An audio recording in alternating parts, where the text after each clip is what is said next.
Buckle up, boys. Time to go to work.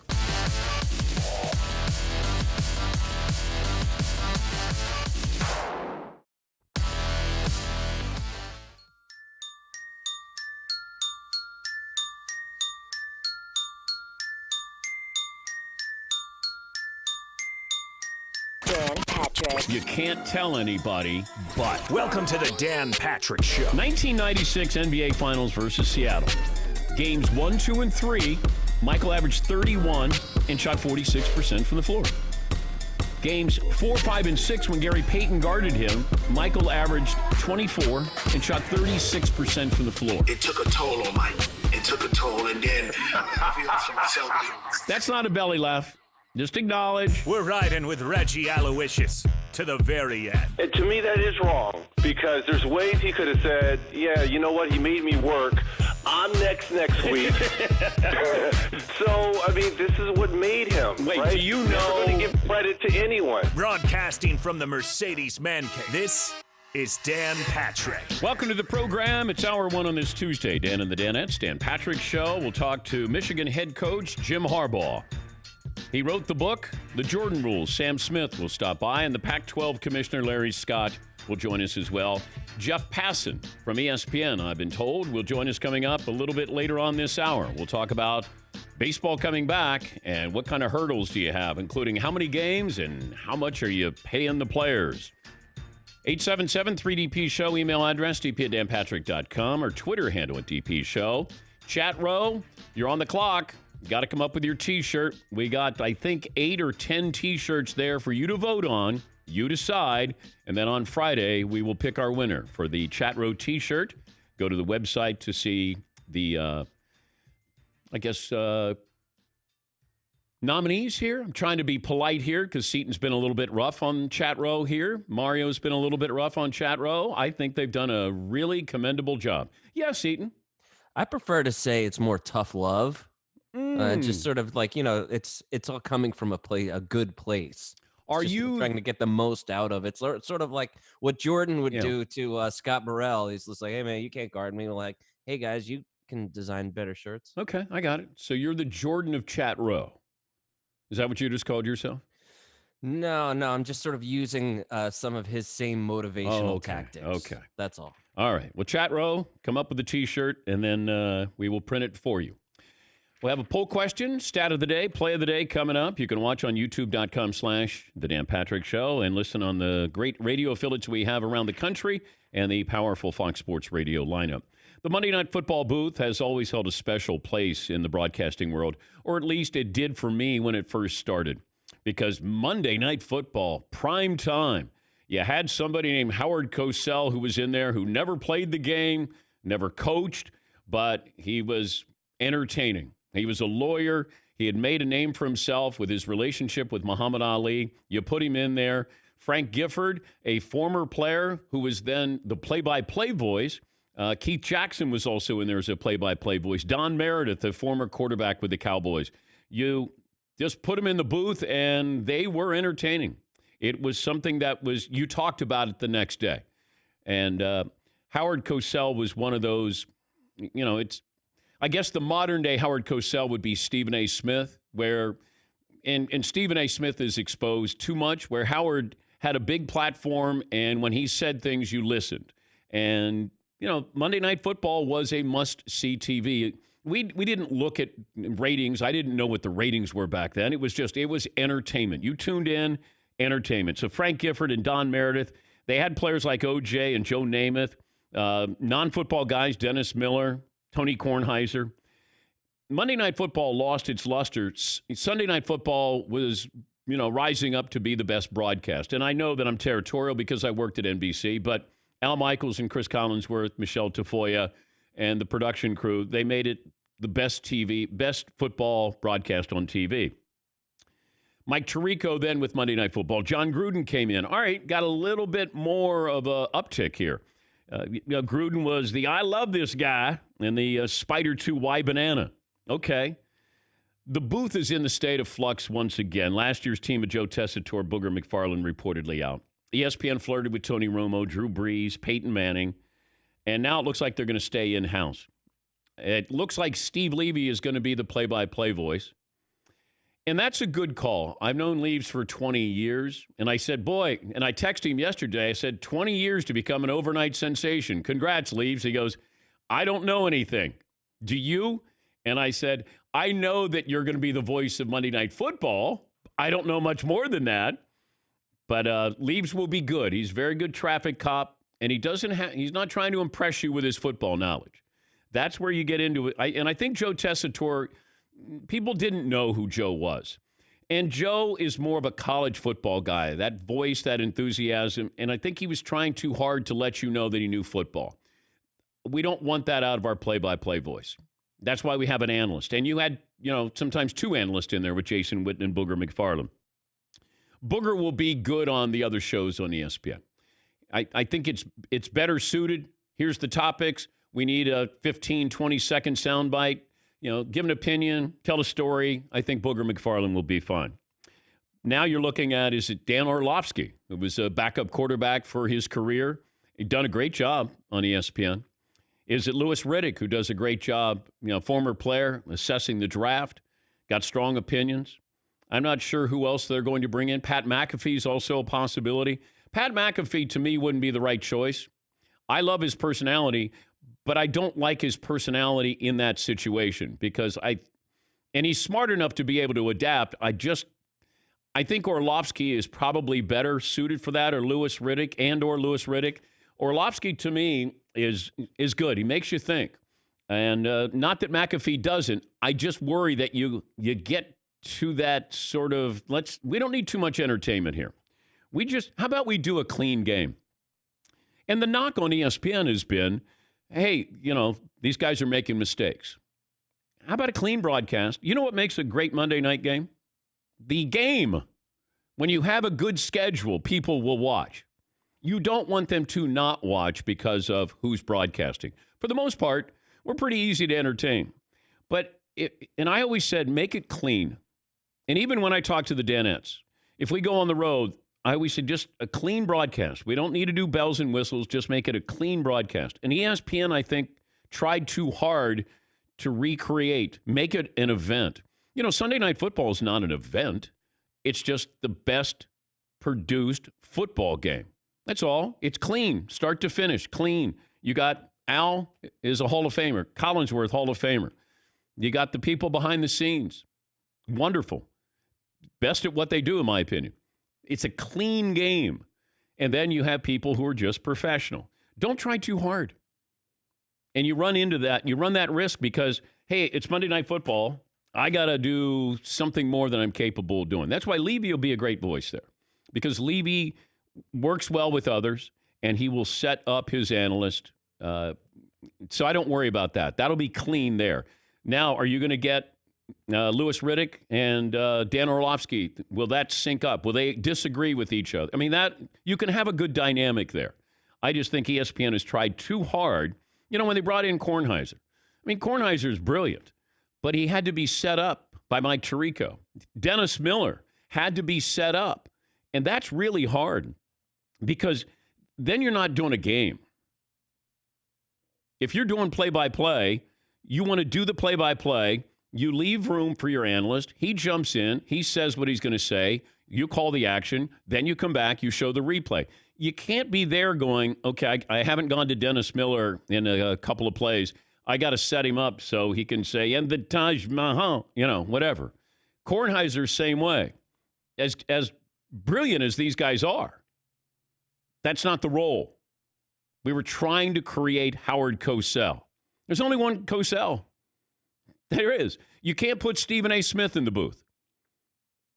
He's good at what he does in his, the other platforms. That is a really, really difficult job, and the job is to make it simple. You have to let everybody understand what you're talking about and do it in a concise manner. And that will be the key. If Orlovsky and Louis Riddick are the two guys, or Pat McAfee, you got to condense everything. You can't go on a show and go, I'm going to talk for 25 seconds. You can't do that. And you have to be very astute in what you're saying and how you're saying it. That's what Levy's job would be, to sort of divvy up airtime between the two analysts there. Then you go down to the sidelines. Are you going to go down to the sidelines, and how long are you staying there? You're going to have two sideline people. You're going to put Mina Kimes on the sidelines there. Are you going to have Pat McAfee as maybe your quirky, comic relief doing profiles prior to Monday Night Football? I don't know. But don't overthink it. Make it clean. That's all. That'd be my motto for every week. Clean. Make it a clean broadcast. Know what you're talking about. So Twitter doesn't rough you up and say, wait a minute, did you hear what he just said? And then then the snowball begins. It's just, the best is Twitter ignores you and just talks about the game. That would be a rarity for ESPN. Sean McDonough is a Hall of Fame broadcaster. To me, wasn't an NFL broadcaster as much as he is a college football broadcaster. They're just certain voices. And that's not meant as an insult. Like, I could never do play-by-play, but I know what play-by-play sounds like. I couldn't do it. But there are certain roles and certain voices, certain enthusiasm. And Joe Tessitore will go back to doing college football games, and he'll be fine. And Sean McDonough the same way, doing college football games. Don't overthink it, ESPN. And hopefully they won't. All right, I saw the odds came out for MVP, and I go back to Michael Jordan was always competing with Michael Jordan. That's why, it got to the point where, Jordan, let's give it to Charles Barkley. Not that Barkley wasn't great. They had the best regular season record that year. And Karl Malone, when he won the MVP, you want to make sure that you're telling a different story. Like, you can't tell the Jordan story again. Jordan was the league MVP. Every year, he's the league MVP. Now, you didn't vote him in as the league MVP every year, but, you're looking at him competing with himself. Like, what could Jordan do? Unless he was winning 72 games, you're probably going, all right, we've seen this before. And then you wanted another story to tell. That's what's going to happen to Patrick Mahomes. And that's what's going to happen to Lamar Jackson. Now you're competing with yourself. And that's really hard because Lamar last year, 40-1 chance to win the MVP. When Mahomes won it, he was 35-1. You're telling a new story. And they were worthy. They were worthy of that. And now you look at the odds this year for who would be the leading candidate. So Mahomes and Lamar Jackson. Mahomes, the overwhelming, well, he's 4-1. Lamar Jackson, 13-2. Dak Prescott at 9-1. Then Russell Wilson Jr. the third. Tom Brady. Kyler Murray and Tom Brady, same odds. What are they, 20 years apart age-wise? 16-1 odds for Brady and Kyler Murray. Drew Brees at 20-1. Aaron Rodgers, motivated Aaron Rodgers, 25-1. Deshaun Watson at 28-1. Nick Foles, 100-1. I'm not a betting man, but if I was, I would probably look at Deshaun Watson at 28-1. I'm not going to get much value off the other ones. Dak Prescott at 9-1 seems a little high. Russell Wilson at 12-1 seems a little. And I don't know. I would put him up there higher than that. Brady, the novelty there, but he's got to put up some big numbers here. Kyler Murray, are they going to take that next step this year? Drew Brees at 20-1. And I don't know what kind of numbers you're going to have to put up. That's the thing. Because you know that Mahomes will put up good numbers. Lamar Jackson probably won't rush for as many yards as he did last year. Russell Wilson just seems to do what you need him to do when he needs to do it. The Aaron Rodgers, he still has to throw that wide receiving core. I don't care how motivated you are. He goes out there and goes, yep, same wide receivers I had. All right. Brady's going, oh, my God, look at that, and that guy, and that guy, and that guy. But I would say Deshaun Watson. Another thing to keep an eye on is we keep talking about these contracts. Patrick Mahomes is going to make whatever he's going to make, he's going to be worth it. And I hope you get whatever you deserve. I do think that I think the owners have gotten themselves in the position where they were remember when the number one draft pick would make $50 million? Didn't prove themselves. Sam Bradford hadn't proved himself. Jamarcus Russell, here you go, $50 million. I went, you're going to pay them. They haven't earned it. Meanwhile, guys who did earn it didn't get paid that much money. They finally fixed that, and they put a salary. You were slotted with your salary. Mahomes is going to wait. Now, does Deshaun Watson sign his extension before Dak Prescott does? Or the fact that you're seeing Deshaun Watson $40 million a year? If you're Dak Prescott or his agent, you're probably going, 35 just isn't enough here. 36 isn't enough. We want what, and he's probably going to say rightfully so, I want what Deshaun Watson, he's not getting more than me. The Cowboys made the calculated mistake, in my opinion, of waiting too long. Because at the time, maybe 31 or 32 would have gotten it done.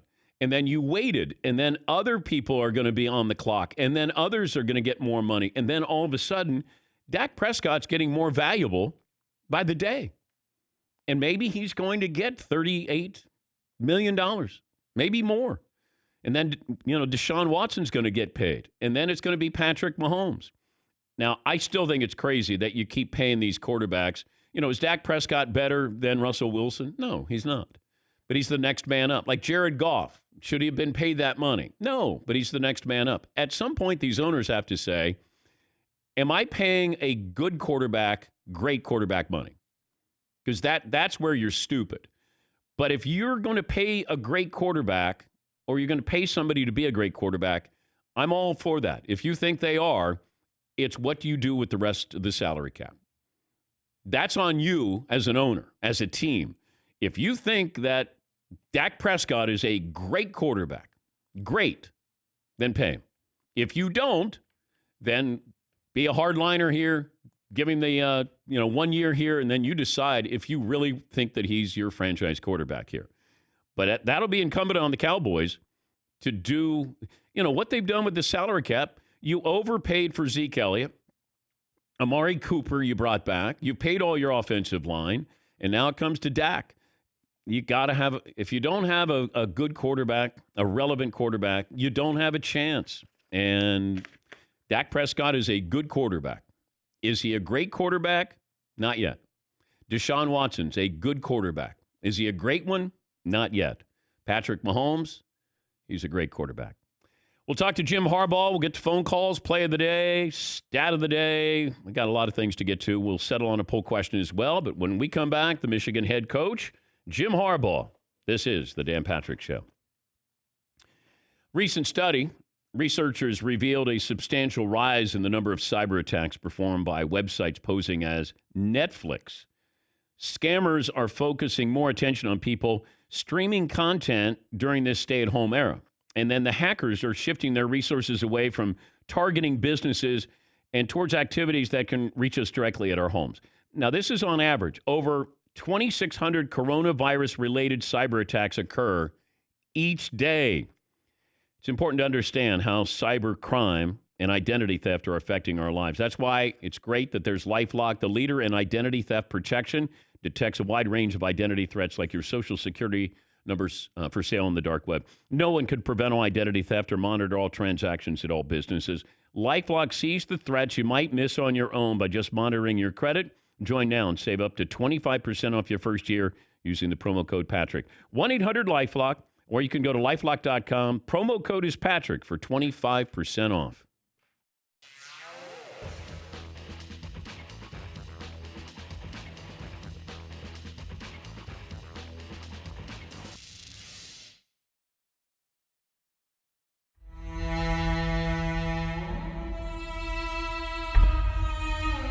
Yeah, Paul. Like the movie The Town. The guy in the back of the truck never makes it. Yeah.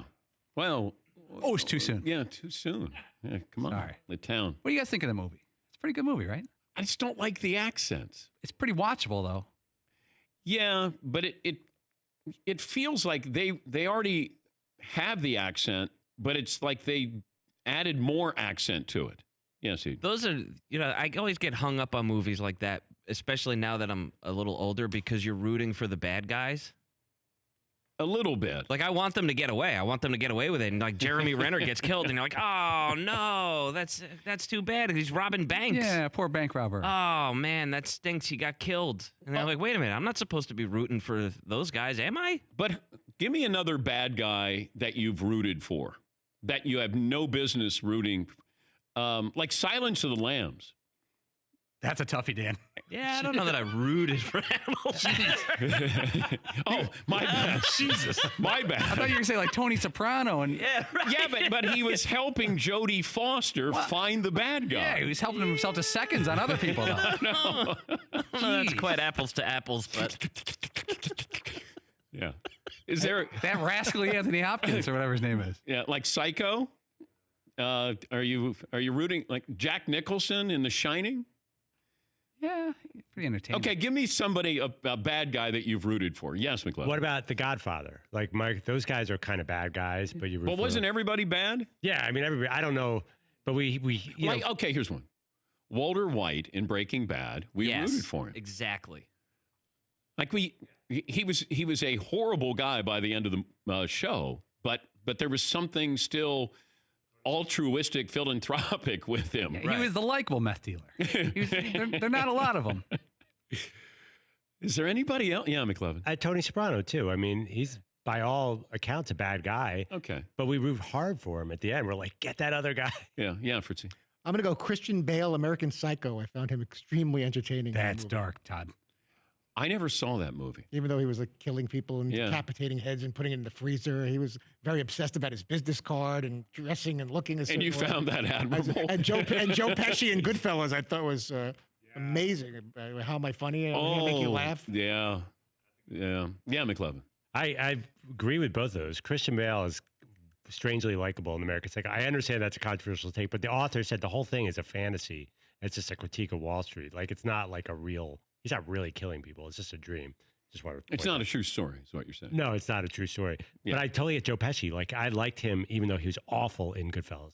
Yes, Like just in this, this is kind of a weird one maybe, but it just in this last Joker movie, yeah. you were kind of, it's like this take on society dragging someone down, and you kind of root for him because where you're like, yeah, you know what? You should go kill everybody because the world is treating you terrible. And then you're kind of like, wait a minute, this is the bad guy. You're not supposed to be on his side. Because in the beginning, for the movie The Joker, and I won't spoil anything, but he gets picked on, and he's a clown outside of a store, and he basically holds a sign for people to go into the store, and then these kids steal his sign, and then they beat him up, and then he sort of takes on this alter ego, and he becomes the Joker, and then he unleashes hell. Yes, Paul. I would throw out Omar from The Wire. If you watch The Wire, Omar was a stick-up man, but he only robbed drug dealers. Yeah. He didn't rob civilians. And so, during the run of The Wire, Omar's very likable. He's probably one of the most liked characters, even though he's running around with a shotgun robbing drug dealers. He was more of a modern-day Robin Hood. Exactly. He's a really complex character, too. Like, there's a lot going on there with him. Yeah. Trying to think if there was any...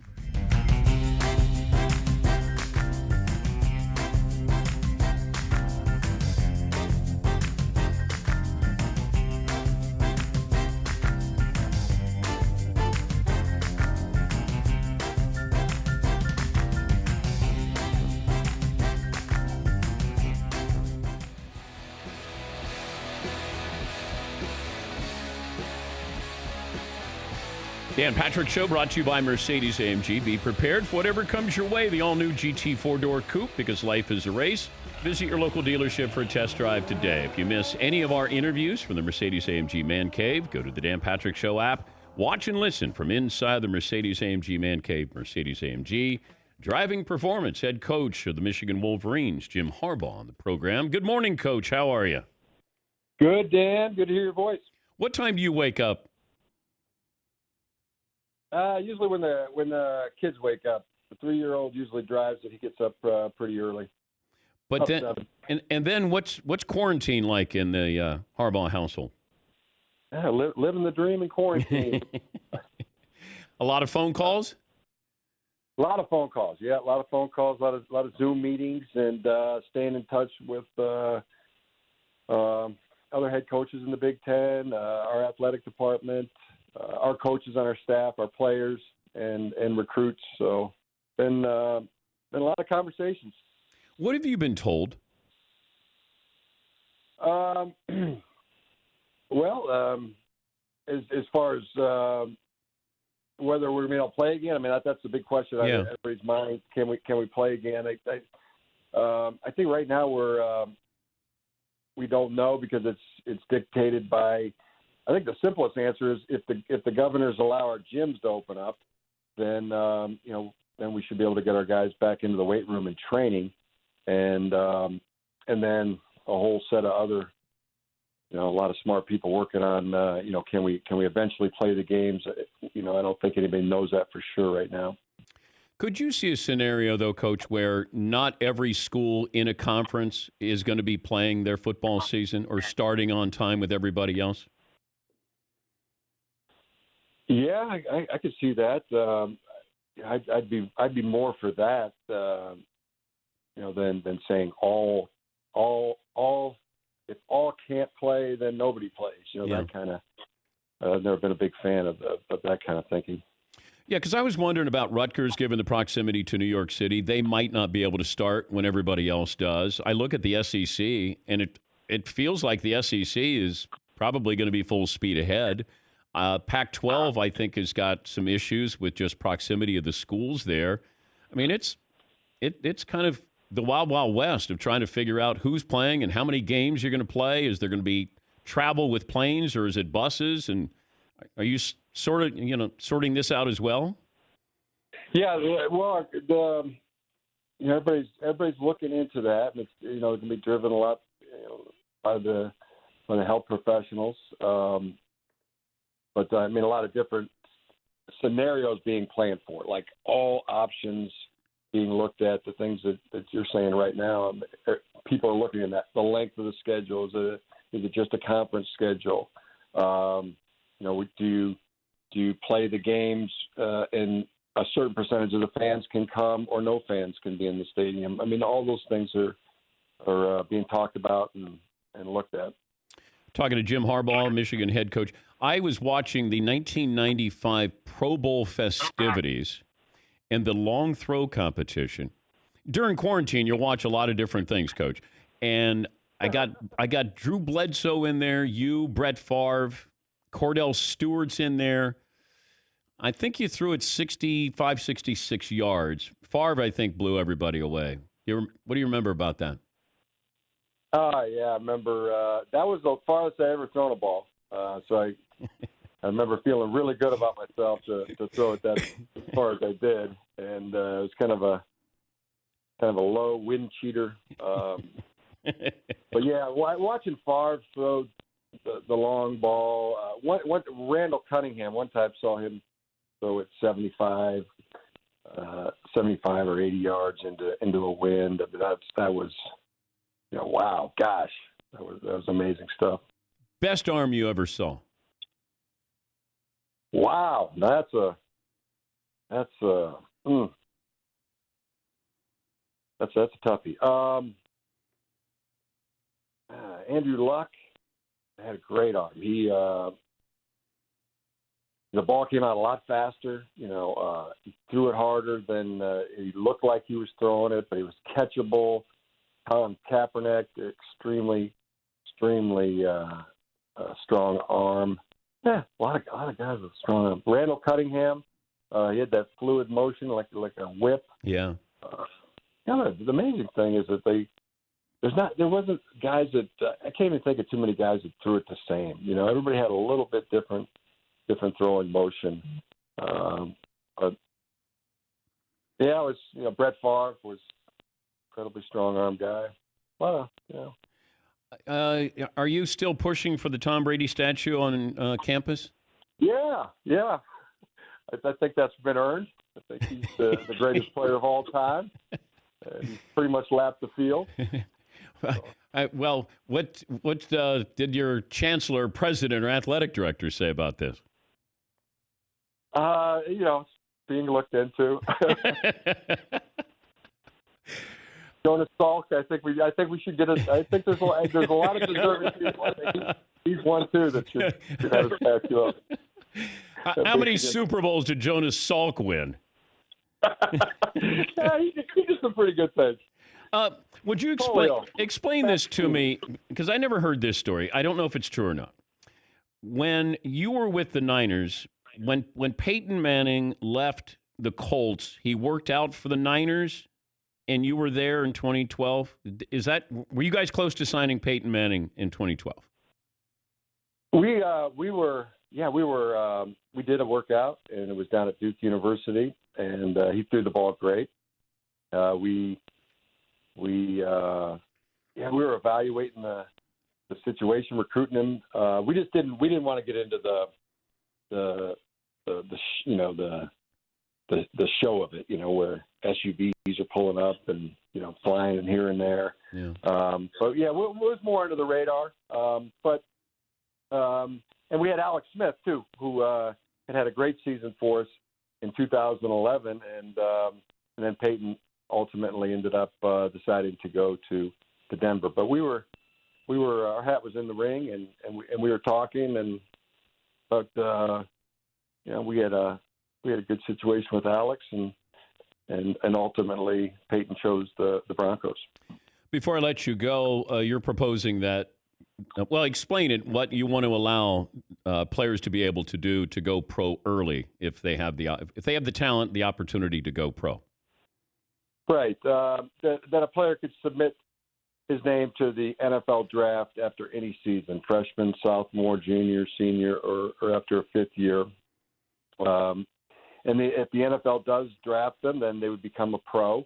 But the second part is that they can return to playing college football if they're not drafted, which is right now that's not the case. If somebody submits their name for the draft, they're they're gone. So creating more options. And then the third piece of it is if a player leaves college and pursues his pro career, plays pro ball, then after his pro career, then he could return to college as a student and finish his degree at the expense of the university. So options that would ultimately give the player a shot at a college career, a shot at a pro career, if good enough, and also make sure that the youngster gets his degree, because the numbers are still the same. I mean, there's only 1.5% of NCAA players are going to play in the NFL, and the alarming thing is the amount of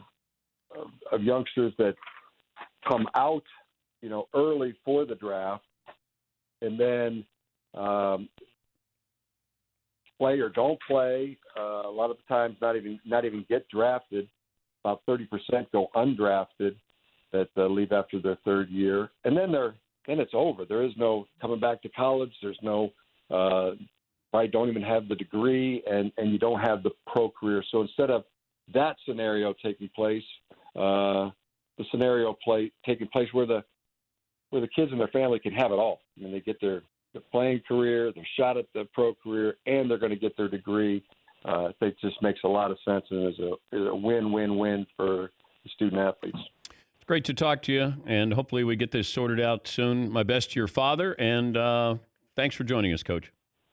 Thanks for having me on, Dan. That's Jim Harbaugh, Michigan head coach. Now, I have my thought on Jim Harbaugh saying, hey, why don't we have these kids go early? If you want to go early, you can go early.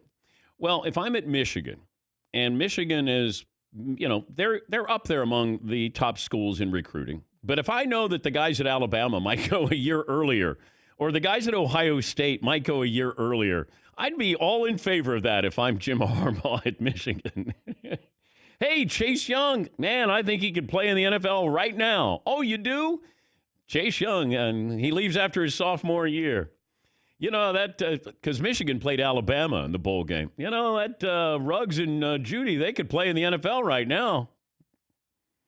You're hoping they would be playing early in the NFL. Yes, McLevin? I feel so used and naive. I didn't read that into that at all, but you're exactly right.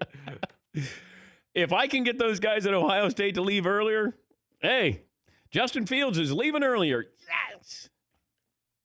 Because Michigan is not recruiting with Oklahoma, Alabama, LSU. They're close in Ohio State. You know who's done a pretty good job recruiting? And I hate to say there's parallels, but it sort of reminds me of Mississippi State, or no, Mississippi a couple of years ago. Tennessee's doing really well in recruiting this year. I just get nervous when I go, wait, Tennessee got another big recruit and another big recruit? Didn't this happen to Ole Miss? Yes, Paulie. There's a theory we have here in the office when schools that are like middle of the road schools, and Tennessee used to be great, but the past decade Tennessee's been middle of the road. Yeah. In the past 3 or 4 months, they've pulled off a lot of good recruits. Yeah. I remember about 6 or 7 years ago, Ole Miss got Kim Diche and Treadwell and Wallace and a bunch of trouble after that. Yeah. Maybe it's just a coincidence. No accusations. Maybe just a coincidence. That's all. Just applying a little logic there. That's all. Remind me of this story in 3 or 4 years when I brought this up. Traeger wood-fired flavor. You'll love the 6-in-1 versatility. Join the community. Get your Traeger grill. Contact your local dealer, or you can go to TraegerGrills.com/DP show. I think it's Traeger Day coming up this Saturday, believe it or not. I, on Mother's Day, had the Traeger fired up and cooked steaks out there. And it's a dish called chevrolate. Have you heard? No. Chevrolate? I don't know. It's an Italian thing. And my wife had me out there cooking the chevrolate. And I said, I don't know how to cook. What's chevrolate supposed to look like? I can do a steak. Yeah, Paulie. Is it a cheese and parsley type sausage? Yeah. Chevrolate. But it's in it's wrapped up like a garden hose. It's a coil. Oh, like a pinwheel. Yeah. And it's got some chives and other stuff. Chevrolate. Yes. You can get that at Italian delis. Yes, Seton. It sounds like you're trying to make the brand of a car more fancy. Yes. So what are you driving these days? That's a Chevrolet. Chevrolet. Hatchback. A Chevrolet.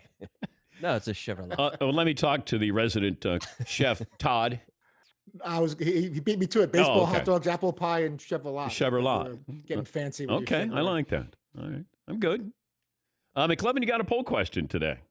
I want to do the NFL MVP poll. We are going to pick our own MVP favorites, but we'll also let the audience pick who they think should be the MVP. If you're down with that, Yeah, based we on the can. odds. Yeah, I was going, what is my best bet here? If I was going to, at 28 to 1 for Deshaun Watson, I thought that's a pretty good bet. And if you look, we're finding these MVP candidates are outside the top 5. I mean, it's like the Heisman. We're looking at a great story here. And, you know, it feels Patrick Mahomes, you think he's going to have another great year.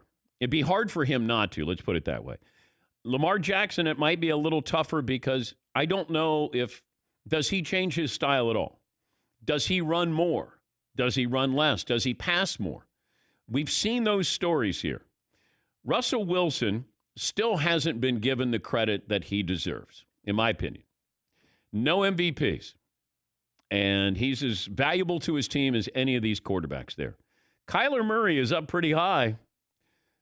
He'd have to make a leap into the playoffs and he'd have to have a similar season to Lamar Jackson, I think.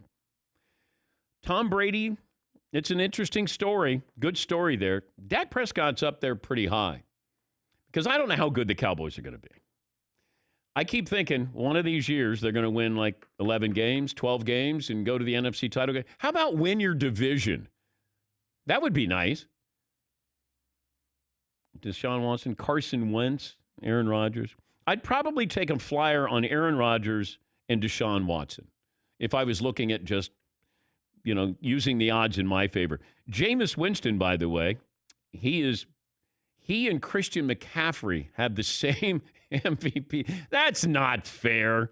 That can't be right, McLovin, is it? Running backs, man, no one likes them. Jameis Winston, they must be banking on, he's the third string quarterback. Yeah, I don't get that. Breeze has to get hurt, and Taysom Hill would have to get hurt, and then Christian McCaffrey has the same odds as Jameis Winston? Jameis did get LASIK surgery, Dan. Don't forget that. Well, now he can see the jersey numbers clearer when they pick him off. Wow. And he goes, no, it was number 48 who did it. I thought it was 46. I'm rooting for Jameis Winston. I am.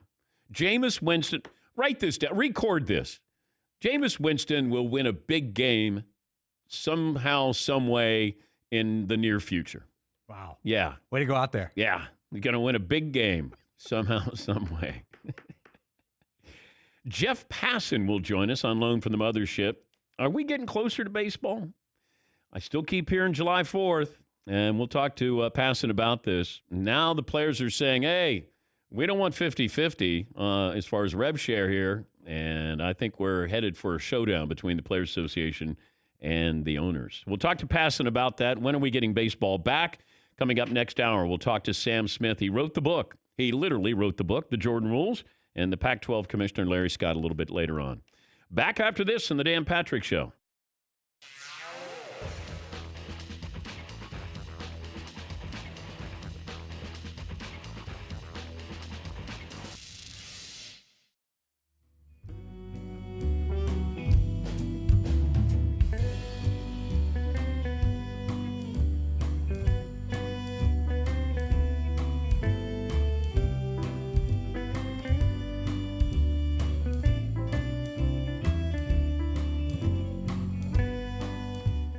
Gents, today is National Odometer Day. It's, of course, the instrument that indicates the distance of travel by a vehicle.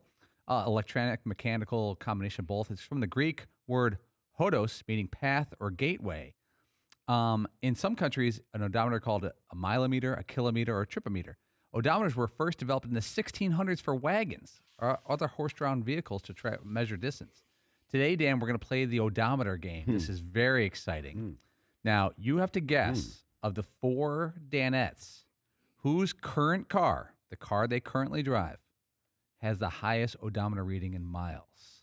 So, Dan, you give your guess, and then we will each give our best guess of our odometer reading. Well, it's either Seton or McLovin. Think it through. I think Seaton's got close to two spins on his. Is that your final answer? Odometer game. This is the. I'm going to go McLovin. Okay, McLovin, final answer. Okay, I will go first. My current vehicle has 64,000 miles. Okay. I will go next to the person you didn't mention, Todd Fritz, who's had the same car for a long time without washing it. Todd? About 154,000. 154 for the toddler. Okay. Next up, Seton O'Connor. Seton, how many miles on your car?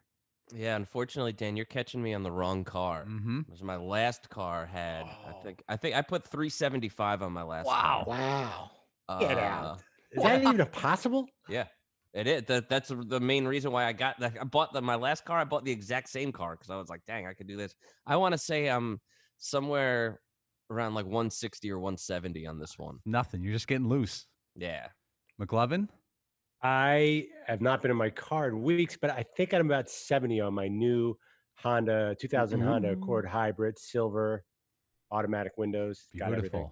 Beautiful. Todd Fritz has the most mileage of any car in the building. That's crazy. That's the odometer game, Dan. Can't wait to do it next year. Next year. The odometer game.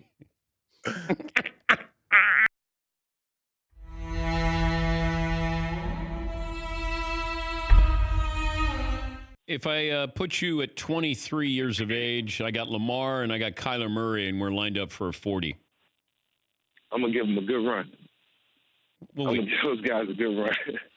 Wait, you're not going to win? Most likely I will, yeah. Coming out of the block, that's what I did. I mean, straight line, 40-yard dash. I mean, I was the best at it. And at Virginia Tech, I ran a 4.2, and I don't know too many people that run 4.2s consistently. So I did it a couple of times. And, it would have been real difficult to beat in the race at 23. What about Dion? Was Dion faster than you or just maybe quicker? Yeah, Dion was faster. I think Dion clocked in. He might have clocked in at a low 4.2, maybe even 4.1, if I'm not mistaken. Yeah, so Dion's probably the greatest athlete of all time for sure. Really? I mean, I don't know. Certainly the fastest. It can't be the NFL. You think he's the fastest player who's ever played in the NFL? He faster than Bo Jackson? Joey Galloway? I mean, yeah. I mean, there's reports that Deion Sanders ran a 4.1. I don't know if you heard that, Dan, but I heard it. And I don't know if there's any truth behind it, but Mike, I think Dion. That's a major rumor to spread. I think Dion is the one who spread the rumor that he could run a 4.1. I know Joey Galloway and Darryl Green could go. I forget about Darryl. See, there's been so many speedsters that has come through the NFL that I'm just in the line of a long lineage of guys who are superior athletes, man. And each generation always produces 5 or 6 guys that you can always compare to one another and say, I wonder what that race would have looked like, if we did it in modern time. That'd be fun, though. That would be amazing. I'd probably take Dion. I'd take Dion over anybody. Yeah, I'm taking prime time, man. He could scoot back in the day, and the fact that he was on the defensive side of the ball made it even more difficult for offenses to get away from him, especially when he got with good teams. Cowboys, 49ers, they had a defensive line in front of him. He was really.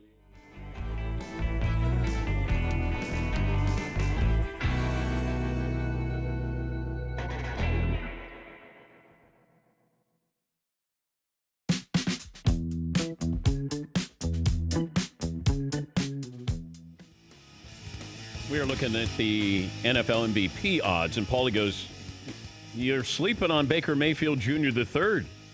I said, "Okay. What's Baker's odds?" I think it's like 33-1 in some different places. But Baker Mayfield, star rookie year, has the downturn last year, lowers expectations, has a ton of talent around him this year, and still has the big spotlight. He has the upswing move to get the MVP. The only thing I was thinking about Dak Prescott at 9-1, he's the third. He's got third best odds to win the MVP. That might be one of those. Hey, I told you I was worth this.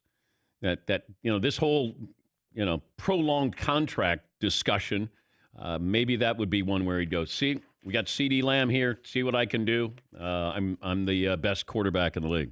I don't know, maybe. Jeff Passan is joining us on loan from the Mothership, their baseball insider.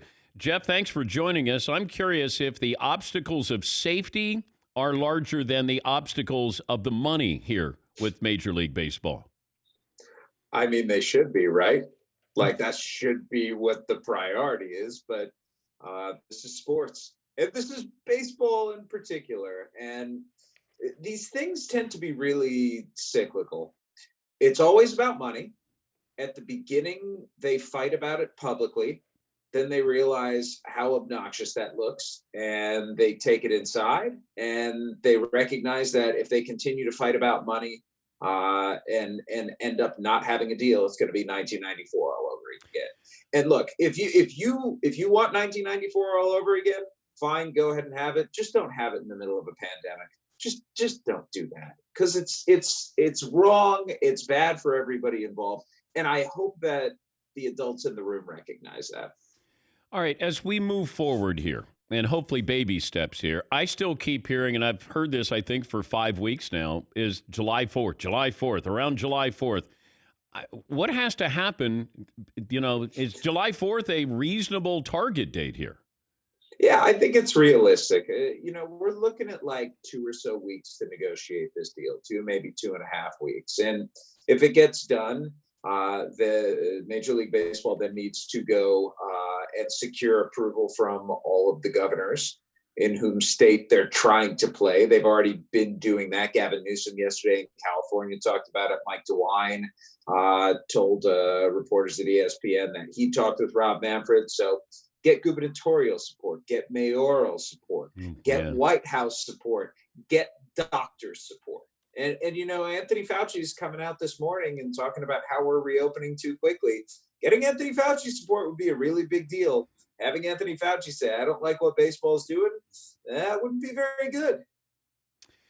All right. So when we do come back, I'm going to be optimistic here. I don't want to be Danny Downer. When we do come back, are we looking at 80 game schedule? Is that reasonable to get 80 games in per team, given the travel involved, and when do we end up with a World Series? Well, the travel looks like it's going to be different than usual. You're not going to have any teams taking cross-country flights. If you're the New York Yankees, you're going to play your 4 other teams in the AL East and 5 teams in the NL East. And so if you're in New York, you might drive to Philadelphia, you drive to Boston, you drive to Washington. Clearly, you drive to Citi Field in New York. I mean, they're going to try and do that. It's much easier among East teams and West teams than it is Central Division teams. They can get in 80-something games, especially if they're going to be double headers. And I think what MLB is hoping for in its proposal is finishing out the World Series early in November. There's a lot of concern, Dan, and understandably so, that a second wave is going to hit at some point. And if that second wave hits, they don't want it to be, say, during November when they're in the middle of their postseason and they have to cancel it. Can you expect baseball prior to the first week of July? No, it Okay. will not be back. It will not be back before that. No. I think first week of July is optimistic, but I think it's doable, and everything has to go right. And we're living in an era where everything does not go right. So I think at this point, they are hopeful that first week of July can happen. But if it didn't, if it got pushed back to the middle of July, they'd still figure things out. Jeff, always great to talk to you. Thank you. We appreciate your time. Pleasure's mine, Dan. Thanks for having me. That's Jeff Passan. He's baseball insider for ESPN. I told you I was watching the schedule release party with the NFL, and I wanted to know what are the plan Bs or plan Cs with this, because I was told that they had a 12-game schedule just in case.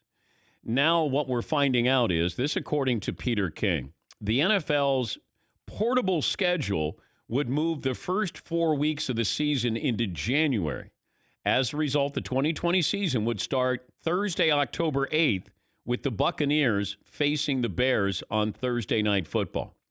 League officials have already discussed delaying the season by a month so they can buy some time. That's why when I was told that they could have the Super Bowl in March, the NFL is fine with that as long as Tampa is going to be okay in scheduling that with hotels and the stadium, which I'm told that Tampa is going to be okay with that. But I didn't know if we were going to have 12 games or if we were having 16, could you take the first 4 weeks and then move it to the end of the schedule? And that's what they're talking about. Or at least that is plan B here. You know, when the commissioner says to all the owners, hey, no hypotheticals. Well, I deal in a hypothetical because I think we're in a gray period here of hypotheticals. What if? When can we? Those are hypotheticals. And with the NFL, I deal with a hypothetical because if it starts on time, great. Now what if it doesn't? Here is the hypothetical. And now you're seeing that, you know, if that second wave of the coronavirus looming, then the NFL has to look at this and be forced to change its schedule. But for the time being, maybe it's starting on time, no issues whatsoever. They have to have a contingency plan. This is the plan. That's why I said look at the first month of the season and how important those games are, and you can flip them and have them at the end of the regular season, which is an interesting way to look at the schedule now because you're going to have some pretty good matchups by the end of the regular season. Yeah, Paulie. Just to clarify that, so the season would be bumped back, but the September first 4 games would be at the tail end. Yes. Okay. Yeah. And the Super Bowl would be pushed back. They've been trying to do President's Weekend, from what I'm told, for a while, because that gives you that Monday off. And then you're going to, you know, as long as Tampa can accommodate, which should be able to accommodate, you're going to have a heads up here that's going to start soon. But it could be the Bears and Buccaneers Thursday Night Football, October 8th. That would be the first game. Uh-huh. That'd be saucy. That'd be nice. All right. More on that coming up. Also, I guess Tom Brady, and one of the reasons why he left the Patriots is he didn't get along with his offensive coordinator, Josh McDaniel. I'll give you my thoughts on it because those two had been together for almost 20 years. I'll give you my thoughts on that report by Gary Myers, very good NFL reporter. We'll also talk to the man who wrote the Jordan book, The Jordan Rules, Sam Smith, his thoughts on the documentary, and the Pac-12 Commissioner, Larry Scott. Your phone calls are welcome, 877-3DP Show. 1 hour in the books, 2 more to go. Dan and the Danettes, Dan Patrick Show.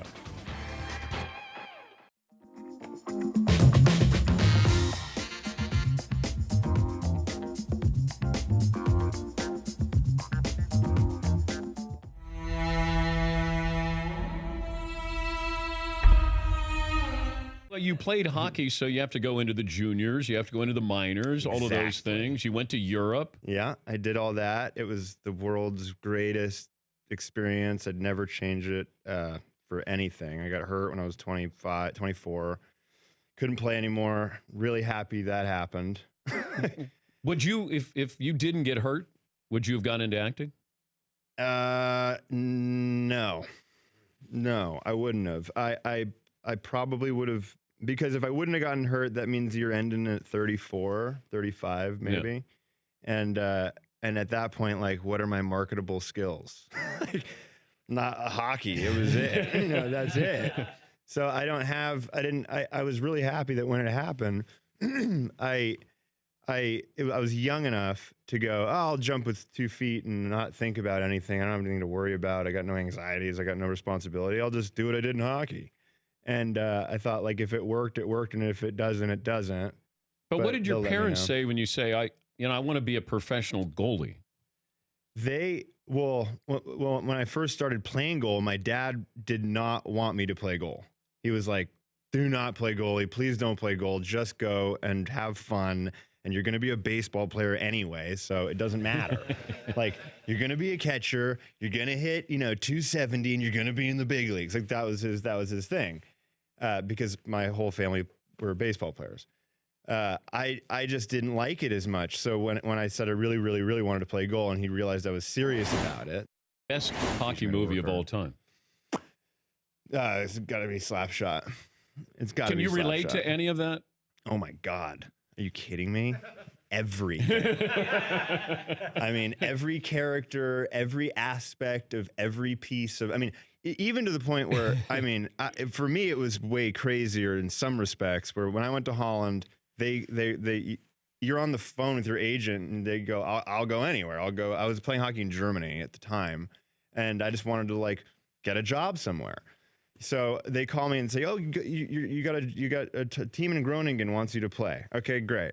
You're on a plane the next day. So I get to Groningen. It's exactly what I expected. It's Europe, and there's cobblestone streets, and there's like a ship in the back that like sells pancakes. And I was like, this is awesome. This is exactly what I want. And I walk up the stairs, and they've put me in that's a drug den. That's where I'm living. And you're like, all right, this is minor professional sports. I'm used to it. The guy who's my roommate comes in. It's truly a drug den. Because Harm, who's my roommate, invites me up for dinner. And I'm like, all right, I'll go to the attic, and Harm will cook me sausage and potatoes. And this is my first night. And I get up there, and his room is like covered in newspaper. It's all in Dutch. And he's got this cat running around. And Frank, who's a Rwandan refugee, is also my other roommate in the attic. And I'm like, I'm not sure if what's legal and what's not. And the cat, as we're eating the sausage and potatoes, Uro was his name. By the way, Harm's about probably 70 and looks about 115. And the cat jumps on me, and he gets his nails in me, and I'm like, oh God! And I pull the cat off, and he goes, bah! And he starts losing his mind. This guy's nuts, and I'm like, whoa, Harm! Like, stop, go easy. And then he stops. He picks up a bobby pin. He goes, ah, and he stabs his arm with a bobby pin, and he's dragging his arm down the bobby pin, and he picks up a rag to pick it up, and I see all of his drug paraphernalia underneath this rag.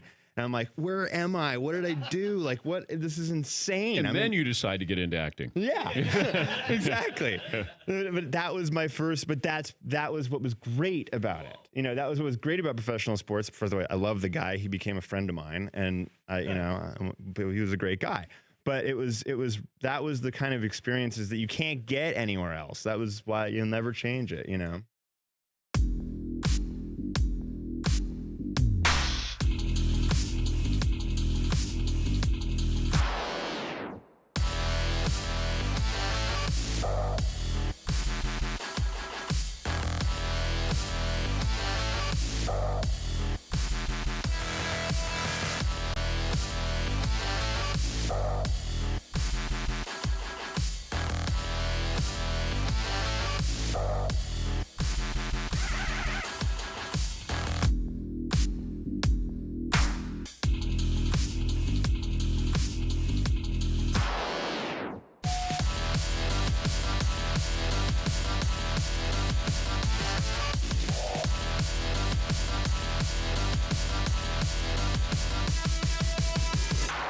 Buckle up, boys. Time to go to work.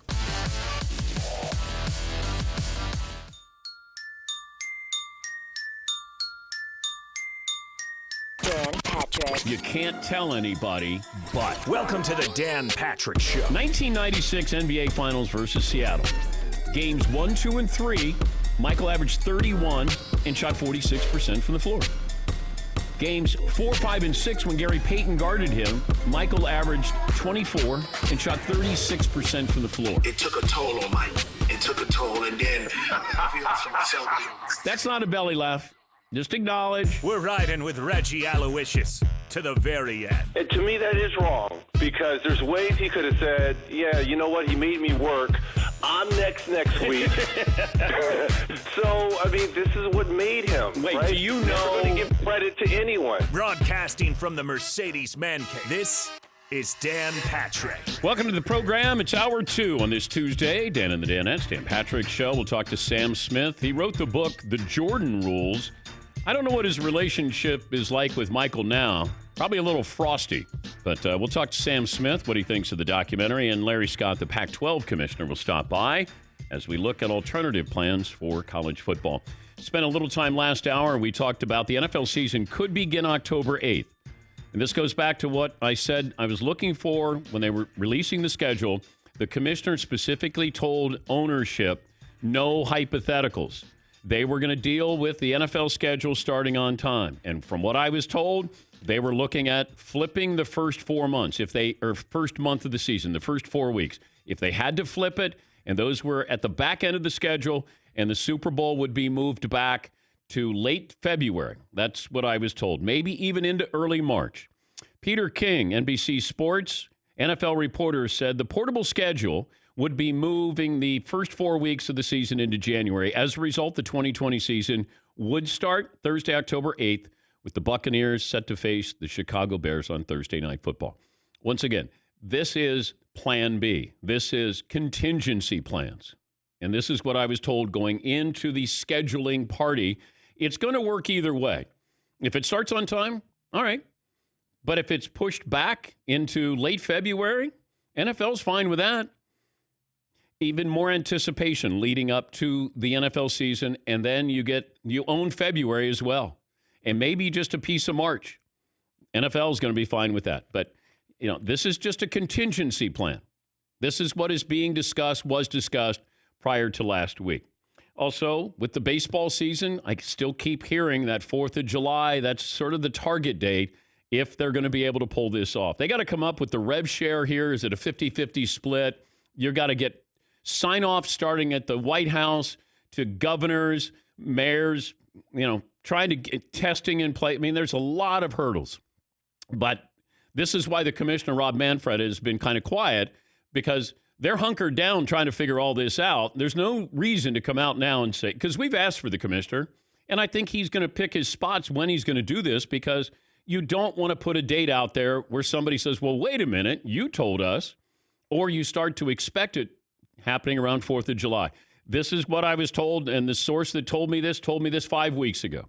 Circle 4th of July, that's the target date. Target date of getting games back. Are you going to have an all-star game? Could you have an all-star game to start the season and use that as sort of a gathering spot? Could you do that in Los Angeles? I was told that that's now off the table because we're not letting teams, we don't want them cross-country traveling. We don't want that to happen. That's why you're going to have, your schedule is going to be locally based, geographically more beneficial to these teams that you can take a bus if you have to. So just some of the things that are going on. We also talked about the NFL MVP odds are out, and I would not take Patrick Mahomes, and I would not take Lamar Jackson. And there's a couple of reasons. They're basically competing with themselves. Patrick Mahomes is competing with Patrick Mahomes, and Lamar Jackson with Lamar Jackson. Mahomes coming off a Super Bowl win, Lamar Jackson coming off the MVP. That's why if I was looking at this to try to make money, I would probably go Deshaun Watson, maybe Baker Mayfield. Russell Wilson would probably be my choice for MVP. But I keep saying that every year. Eventually people are going to get around to, gosh, you know what? Russell Wilson never won an MVP. Here's the problem with Russell Wilson. He throws 33 touchdowns and 8 interceptions every year, it seems like. And they somehow get a couple more wins or one more win than you would expect. That's usually the feeling I get with Seattle. Yeah, McLevin. Yeah, but he's like 20th in the league in passing, though. They don't ever throw the ball except in the red zone, and he gets touchdowns. He put up good numbers. I know that they're a running team, which I still don't understand. If I have Russell Wilson, why do I want to be a running team? But that's Pete Carroll, and it seems like they're going to stay with that. The biggest play in the Seahawks history, they threw the ball for a running team. Yes, Paulie. Russell Wilson's stats are a little deceptive. He does not throw for a lot of yards. Does not. It's usually around 4,000. And he doesn't make a lot of attempts. That said, he's one of the leaders in touchdown passes every year. His touchdown per attempt ratio is the highest in the league. 2 years ago, he led the league in touchdowns with 34 touchdown passes. He only threw for 3,900 yards. So he scores. He throws touchdown passes, which is more important than yardage. McLevin? I don't think a running back ran a touchdown in that season for the Seahawks. They don't have a running game in the red zone. But their offense is predicated on running. So why do you have an offense that you can't run it when you get into the red zone? Well, I don't know. Well, they've changed a little bit, but why would you give MVP? I don't think they're a top half of the league offense. So you can't give an MVP to like his efficiency is amazing, but I don't think they move the ball or score a lot. So it'd be a weird. That's why he hasn't gotten MVP. If I took him out of that offense, if I took him off Seattle's roster, how many wins do you think Seattle has? Oh, not many. Okay. No, he's amazing. But he doesn't like Mahomes. It's like those guys are putting up the big numbers. That's where you get the problem. Although Russell's numbers are going up, up, up. He's like Brady. He's getting more passing yards. You know, I'd like to see Russell Wilson with I don't know, Kelsey and Tyreek Hill. Let's see how he does. What do you think? Think he'd do okay, McLovin? Yeah, it'd be amazing. Yeah. But you're giving me a system argument, which is my job. No, I'm just giving you the talent that Kansas City has. If you put him on Dallas, if I switch Dak Prescott and Russell Wilson, now you tell me who's going to be better. You put Russell Wilson on the Cowboys, you put Dak Prescott in Seattle. No question, Russell Wilson. Dak Prescott has got better odds on winning the MVP. That shocks me. And when you said that Dak is going to ask to get paid like Deshaun, I was shocked too. Well, Deshaun Watson they're looking at a 5-year, $200 million deal. Isn't he way more valuable than Dak Prescott? I mean, just like on the surface? Yes, to Texas he is. Yeah, they need him to be great. Yeah. Dallas hopes Dak is great. They need him to be good. Deshaun Watson has to be great. And especially now because you got Hopkins is now in Arizona.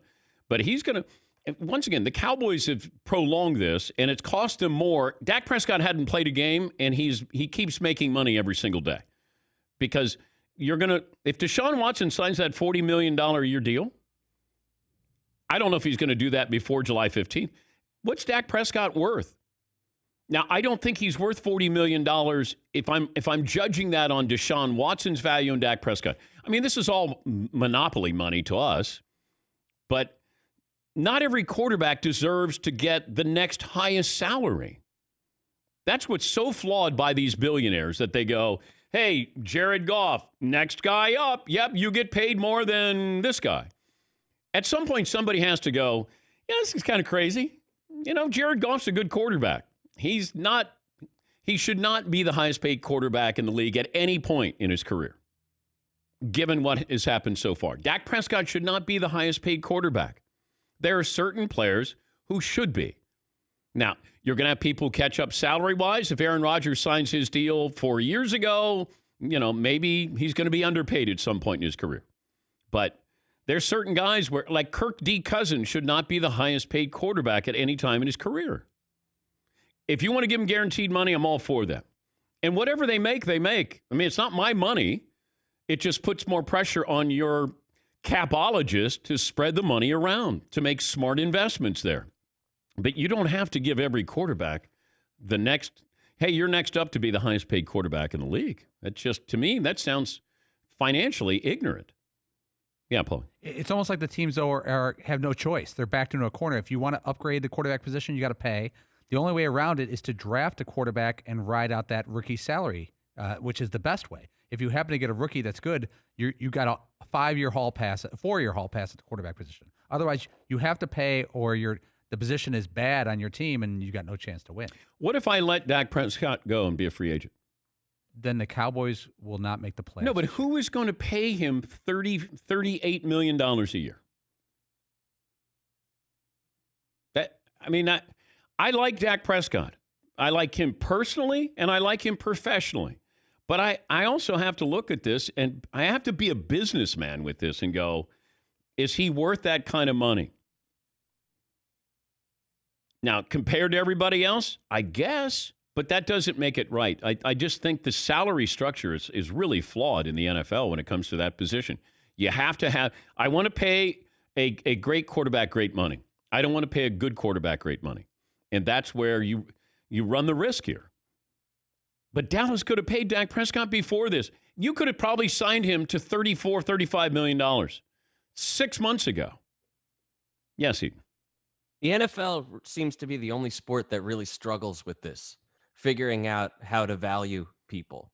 Whereas like they used to, like you're just saying before, a quarterback would get drafted first overall and get, $50 million right out of the gate, completely unproven. Yeah. And you'd have all of these busts.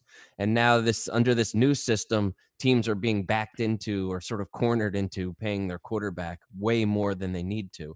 What is it about the NFL that like this one sport specifically struggles with that? Is it how different the positions are? I just don't know how we got around to, you haven't proven yourself. Here's $50 million. I get it. If I said to you as a businessman, hey, Jimmy hasn't ever done this before. I mean, he did it, but he did it in college, but he, kind of wasn't at a high level, but he was good. Oh, I think we should pay him top salary. Like, what? That doesn't make any sense. Hey, this guy was, good in college. We don't know if he can play in the NFL. Here's $50 million. It just seems kind of counterintuitive to being a smart businessman. I'm all for these quarterbacks. Get all the money you can. It's the toughest position in all the sports. There are certain quarterbacks that I look at and go, he's very good, or he's good, and that's as good as he's going to get. Patrick Mahomes is going to get paid, and he should get paid.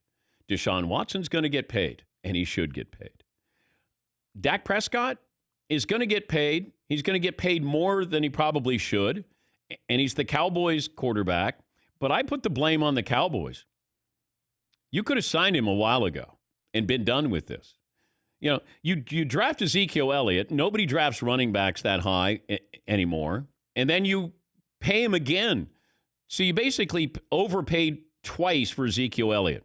First by drafting him in the top 5, and then you came back, and then you doubled down, and then you paid him again to start the second, contract. To me, that defies logic.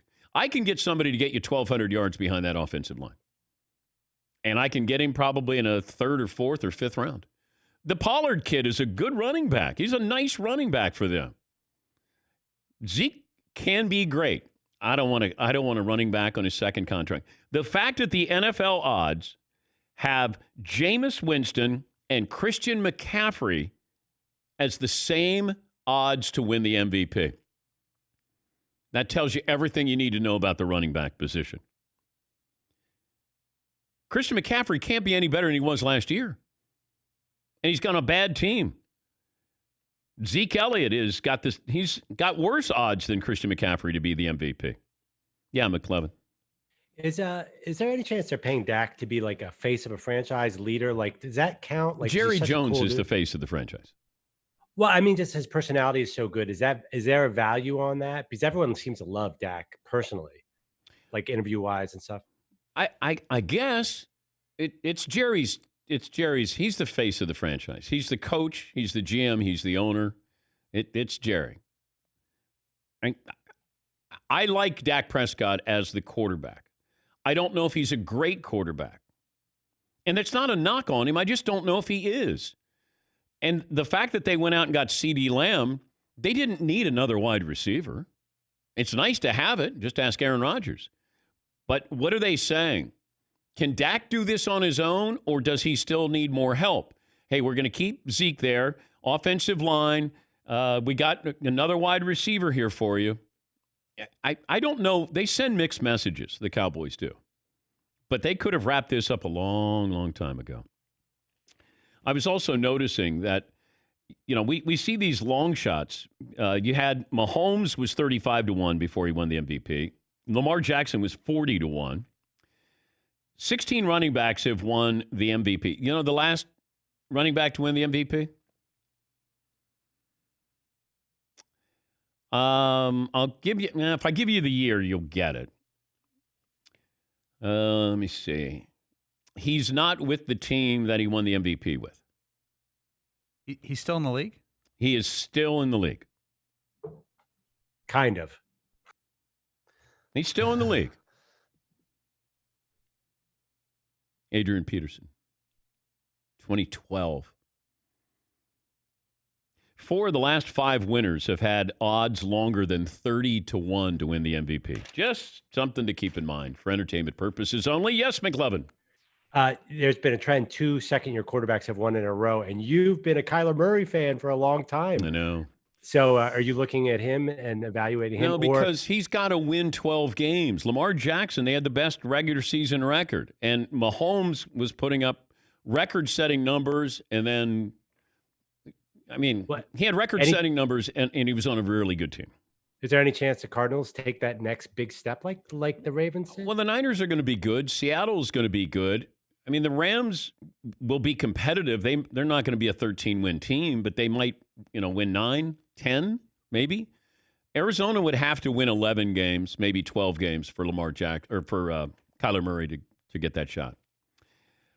Also, the NFL ticket sales, the value, the Patriots' average ticket price, this secondary market, $433. It's 39% below last season's average. That's nearly double the next worst performer. The Bears have dropped off 22% below last season's average ticket. But my Buccaneers up 135% in average prices.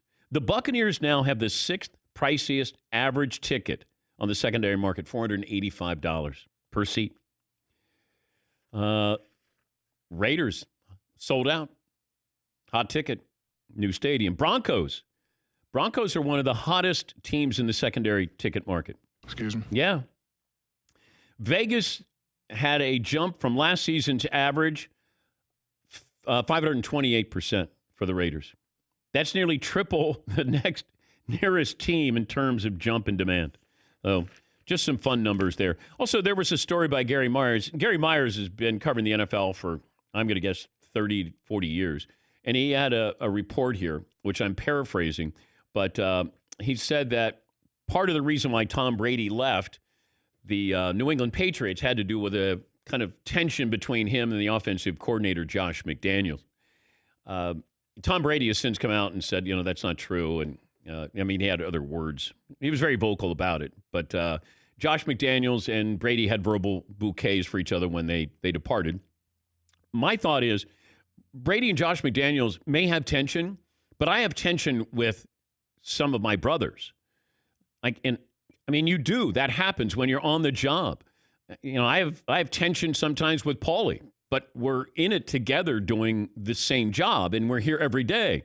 And then you go, okay, let's shake it off. Let's move on. We have to do this job. There's tension that's involved. That doesn't necessarily mean that wouldn't be a reason why if I'm Brady. Now, Brady did have a problem with the offense last year. He was vocal about that. He didn't but I think he was upset because he had nobody to throw it to.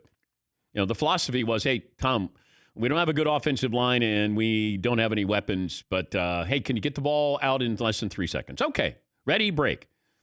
That's sort of the feeling I have. That could lead to tension if I'm Tom Brady, but it's not Josh McDaniels' fault. They just didn't have weapons there. But if Gary Myers said he had sources on this, do I think there's tension with Brady and Josh McDaniels? I would be shocked if there wasn't. But do I think that would be the reason why he would go, I'm leaving? I think it was a culmination of a lot of things, and it had to do with having fun. If they had better weapons, then your offensive coordinator is calling a better game plan. Then Tom is having more fun. Then you reduce the tension there. That's it. That's how simple it is. We'll take a break. He wrote the book on Michael Jordan, The Jordan Rules. Sam Smith. How's that relationship now? What's he think of the documentary? We'll talk to Sam. Been a while since I've spoken to him. It's 20 after the hour. We'll get to your phone calls as well here in the Dan Patrick Show after this. You check things all the time, email, Instagram, check something important. Check your credit. Discover makes it quick and easy. Best of all, it's free. That's right, I said free. Discover's now offering FICO credit scores. That score is used by 90% of top lenders, and it's for free even if you're not a customer. Checking your score won't hurt your credit either. You can check each month for changes. It's called the Discover Credit Scorecard. It's free for everyone. Learn more at discover.com/credit scorecard. Discover.com/credit scorecard. Limitations apply.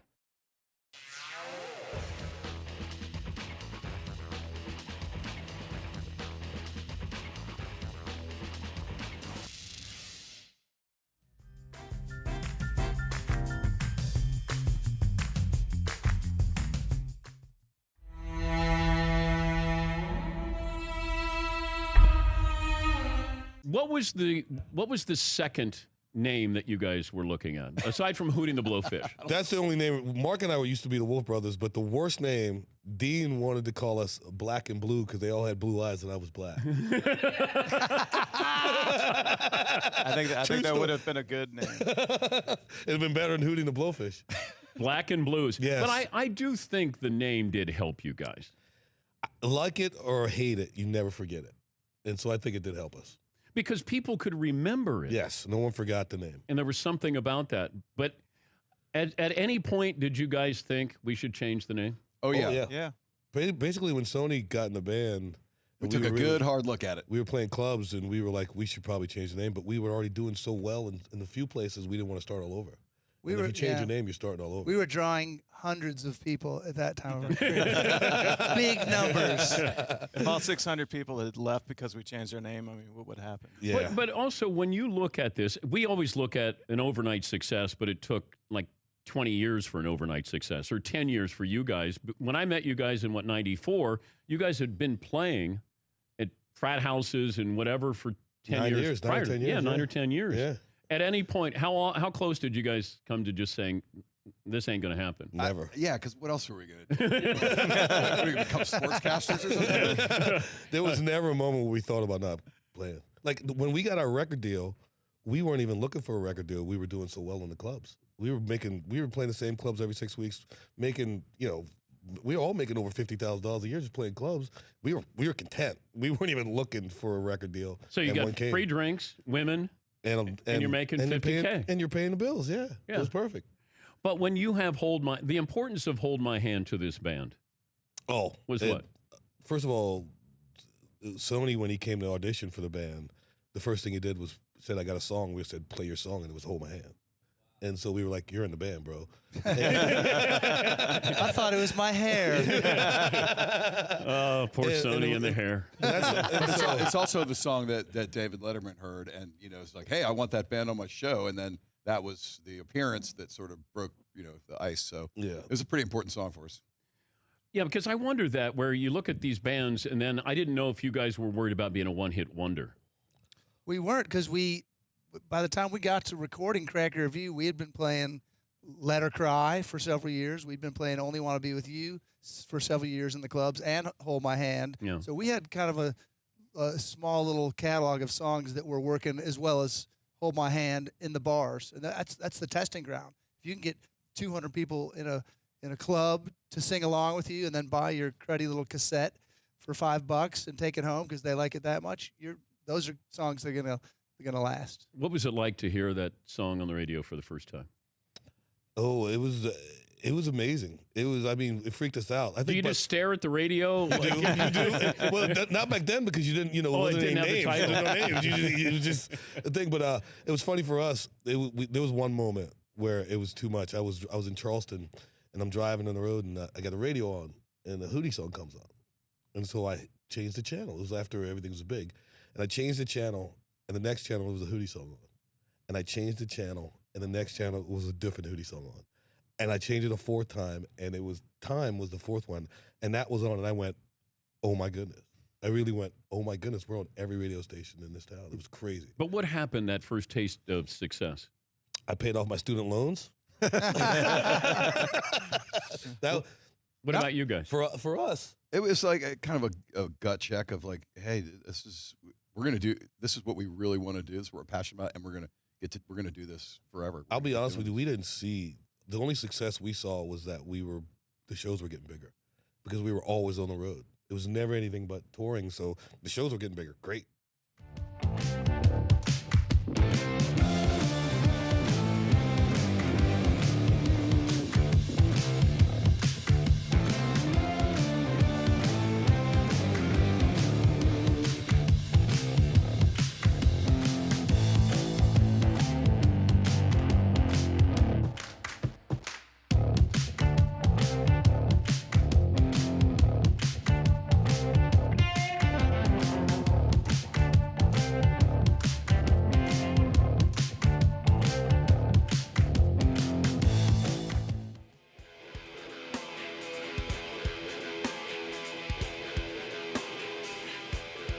Go to rockauto.com or the parts your car or truck will ever need. Rockauto.com has been a family business founded by automotive engineers in 1999. 2 goals in mind. First, to give people direct access to all the parts information hidden in the computers and catalogs behind the parts store counter. And second, to make parts affordable by offering reliably low prices. At rockauto.com, choose the part, brands, prices, features you want anytime 24/7. Rockauto.com has a lot of the parts you've been told dealer only are no longer available. The parts are delivered directly to your home or office. Don't waste time and money hunting for those parts, phoning, driving, waiting in lines. Go to rockauto.com today. Make sure you tell them we sent you. All the parts your car, truck, wherever needed. rockauto.com. You know, one of the fun parts of the documentary on The Last Dance, the Jordan documentary with the Bulls, is you're seeing footage and you're seeing a lot of these people that I saw pretty much every summer in May and June, where you'd see them when I'd be out there with the Sports Center, and you'd see the Chicago Bulls playing against whoever, Seattle, or if it was Utah or Portland or the Lakers, whoever it would be. And one of those people I always enjoyed running into because he always had something smart to say, something smart that he was writing about, was Sam Smith. He wrote the book, The Jordan Rules. He also co-authored Derrick Rose's autobiography, I'll Show You. Bulls.com writer, longtime Bulls NBA writer. Sam, it's great to see you. Thanks for joining us. How have you been? I've been great, Dan. Good to see you again. I see you're not on ESPN. Is that right? Yes, I finally left. Yeah, I'm glad you stayed following my career, Sam. That's why you're a great reporter. Thank exactly. you. I think that was the point about being smart. When you were, tell people what the Jordan Rules was about.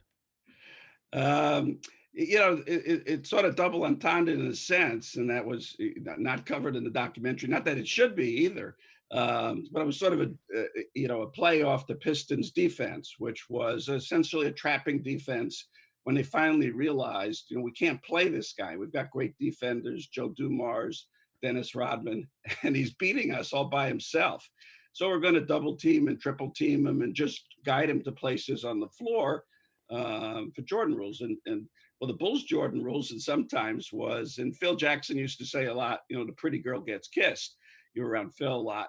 Said, the Bulls had an internal rule. It was sort of a joking thing, internal rule that, if you were sick, you had to come in, see the trainer, get treated, get medicine, go home. And when Jordan got sick, the trainer went to his house. so there were different Jordan rules. But the book essentially was just supposed to be really an innocent and simple diary of a season. Back then, if you remember, Bird and Magic were the NBA. Isaiah, it was about sharing. It was about making players better. It wasn't about scoring. And the notion was, well, Michael, you can't win with Michael. People wrote that all the time, said, he's great. He's a star. He's the MVP. We love watching him. But you're not going to have a winning team that way because he scores too much. He doesn't involve his teammates. So the Bulls are trying to get through the Pistons, and I've been traveling with the team several years and thought, had my dream job working for a newspaper. All really ever wanted. It was great fun. And I see these guys who've written books and read books, and now I'm starting to meet them. And I go, well, they're not so smart. Maybe I can do that too. So David Halberstam's Breaks of the Game about the Blazers in the late 70s was always really my favorite basketball book, because it was a story, beyond the game, about the people and the elements of being a team together over the season. So I said, well, maybe I'll do something like that in my spare time. And, what's more important in life is, for the most part, is, health these days, of course, but being in the right place at the right time. And I happened to be, picked the season 90-91. And instead of Jordan breaking his foot in game 3, like he did in 85-86, the Bulls end up upsetting, Portland doesn't get there. They were the favored. Then they beat Magic in the finals. And now I've got a diary of Michael Jordan and the Bulls winning a title, which happens to come out right about the time Jordan skips the trip to the White House to go on a gambling weekend with Slim Buller and a bunch of this, unbeknownst to him, convicted drug dealers and things. So everything sort of blows up at once. So this story, gambling, all this sort of stuff. And I'm going, I was just said, hey, I just wanted to peel back the curtain a little bit, show you what a season's like. Did Jordan know you were writing that book? Oh yeah, they all knew. Okay.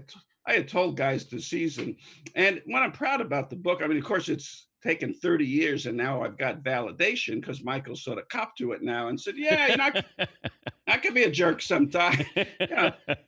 Because back then it was, well, Michael is a perfect, marketing figure, and he's up in the treehouse to deliver the kids Coke and Coca-Cola, and is with the shoes, and the kids are dancing and singing, be like Mike. And well, how could he be like this? How could he say, Horace Grant, you can't eat today on the plane going home because you played badly? Or, Bill Cartwright, don't throw him the ball because he's got 15 fingers. He won't catch it. Throw it to him. If you throw it to him, I'm not throwing it to you. Michael wouldn't do those things. And so now Michael, that's to me have been the great thing about about the documentary, seeing him the way we saw him in the 80s, open and funny and challenging. And these interviews have just been the best part of it to me. Anyway. When did he change, Sam? It was really in the early 90s, obviously the confluence of events, the celebrity, the success, and now the controversies. Again, obviously the book to some extent. And like I said, I had been traveling with the team several years and told all the players and him too before. We had a good relationship. I had played golf with him and been around him a lot, and said, I'm going to write a book about the behind the scenes with the team, but nobody's going to lose their job. And nobody's going to be embarrassed with their family. It's just going to be what it's like. And that's what I felt it was. Then with that, then the gambling thing comes up. He had skipped the trip to the White House to do this. Imagine what that would be like today. And then, in New York during the playoffs, he's not going to Atlantic City. Or he goes to Atlantic City and the New York papers make a big fuss about it, which was really a stupid story. But nevertheless, he's starting to feel all these years, and I've sat and talked with you guys and been accommodating, and he really was. He was the best guy in the league to deal with for a star. Maybe Magic is the only one even close as far as accommodating and friendly and open. And, essentially from that point on, he began to become reclusive to the point. I mean, once he retired, he's become this complete recluse, so I've really been surprised he did the documentary. But again, he's so far out ahead of all of us, that this thing just becomes this icon. It's amazing what the documentary's become. Oh, I think it's strategic. I thought it was brilliant marketing, Sam, on a couple of fronts. He's introducing himself to a new generation, reintroducing himself to our generation, but he's also sending a message to LeBron James and any of his fans that, hey, you think LeBron is getting up there near me? The fact that he agreed to do this documentary on the day LeBron won the title with Cleveland, Sam, that's not a coincidence. This is it's a 10 hour reminder of just how great Michael Jordan is. Yeah, I'd like to say that not the case, but I actually think you're right. How is your relationship with Jordan now? He doesn't really have relationships with media people for the most part because, he doesn't have to. He owns a team. He's a billionaire, and he just built his own golf course. But once he came back in '95, and you see now with the interviews, he says, "I'm Michael Jordan." Nobody, I'm sort of lint in a snowstorm to him. All of us are. So I've run into him a few times in Charlotte with the Bulls. I still travel occasionally with the Bulls. I write on their team website now. And he was great. One time, like a couple of years ago, saw him in Charlotte, and he said, "Hey, I just got back, just came up from Jupiter, changing diapers today." That's whatever. Maybe he was, maybe he wasn't, but it sounded like a good story. So he's been good. He'd come around. But the interesting thing is he never comes to Chicago, ever. Yeah. Even at the All-Star game this year, he never even came out and made an appearance. So it was remarkable. But maybe now with and the other thing what you said with the timing with the LeBron and everything, he's actually a figure for this era more than any, because, this is not an era of depth. This is an era of, like success, highlights, and memes, however pronounce that. And he sort of fits perfectly into this because he's well-spoken, good looking, and comes up with hot takes all the time. He's like evolved perfectly into this era. What did the documentary not capture? If you're going to have one item. It's, to me, it's sort of like based on a true story. Like we see a lot of these movies.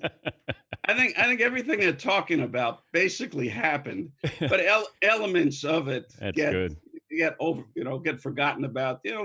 Like when he provoked the Pistons into that walkout. He really did. They were up 3-0 to Bulls, and he went to practice the day before. I remember sitting there, and he just eviscerates this 2-time champion, 3-time finals team as unworthy, shouldn't be a champion. The NBA should take away their trophies, and that's really what motivated him to do this. It wasn't this walkout that this revisionist history the Pistons came up with later. And I've also loved the the Seinfeld Festivus thing where he's airing of all his grudges still 30 years later. Krause and Isaiah and everybody making fun of Gary Payton. How dare anyone challenge me? It's been amazing stuff. It's been just great stuff to watch. Yeah, and it's you're right. It is based off a true story because Michael's team is helping produce this. And Michael gets the last word with everything. So I enjoy it because it's a chance to let people in, the window into our world back then, Sam. When it was pretty crazy following the Bulls, you did it every day. I was there for the finals. And as I told people back then and remind them now, Michael, every NBA finals that I was there for ESPN, he would tell the PR guy, Tim Hallam, and he would say, Tim would come in and he'd say, Mike's not going to do after every win. He'll do it after every championship. Once we win the championship, he'll come in and he's going to do the interview with you on SportsCenter. I mean, that was magical. I was so lucky that I was there to help document that.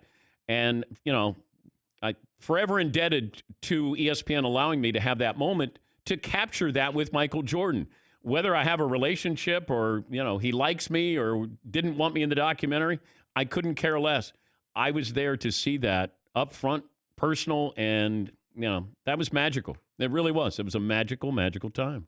Yeah, when you're going through history, and it's your day-to-day life, you don't sort of realize it. I wasn't at the Gettysburg Address. Came not sure after that, but I'm sure those people, in Gettysburg listening to Lincoln going, well, they're not thinking 200 years from now, people are going to be talking about this and asking me where I was. But, and that's what it was. We're running into the airport. We're trying to catch the next plane, get to the next spot.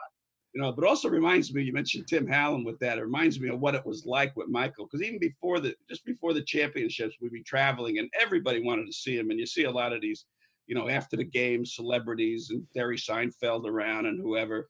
And so we were in Washington one time and somebody came in and said, Tim, about this queen from some European country or something, wanted to see Michael. And they came in and Michael said he was busy being taped or whatever. And Tim said, hey, there's a queen in every city. We don't worry about it. Do you realize this, Sam? I don't know if anybody ever did a story on this, and maybe you could tell me if it's true or not.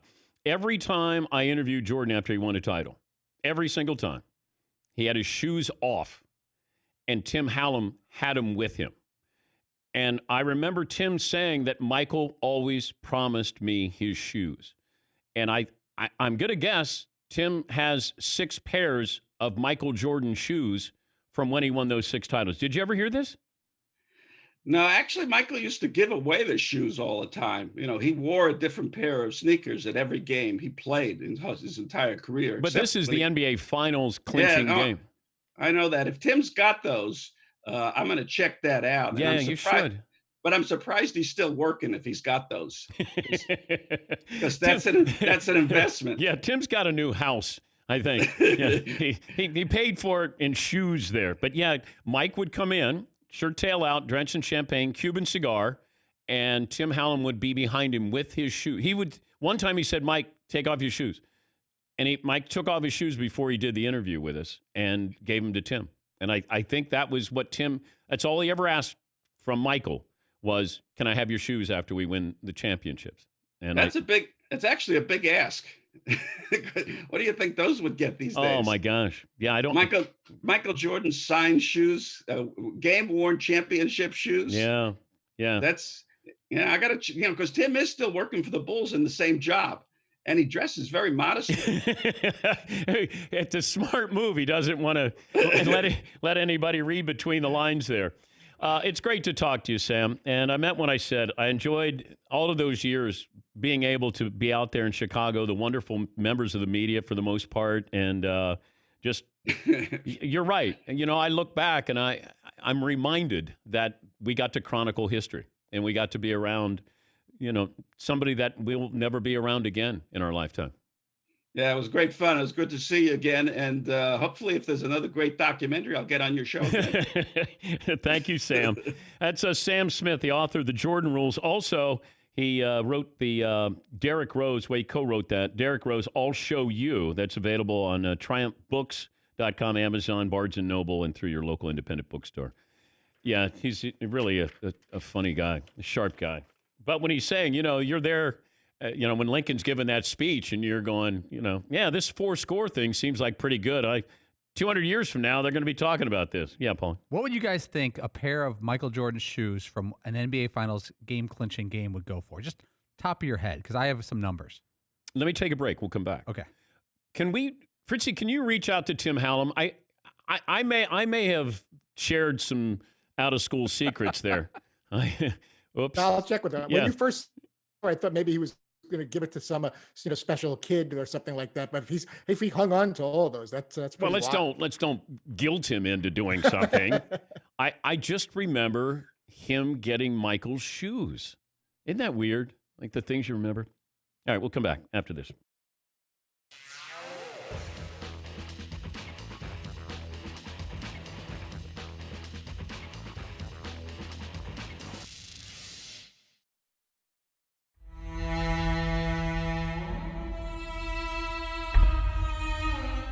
Favorite Andrew Luck story is what?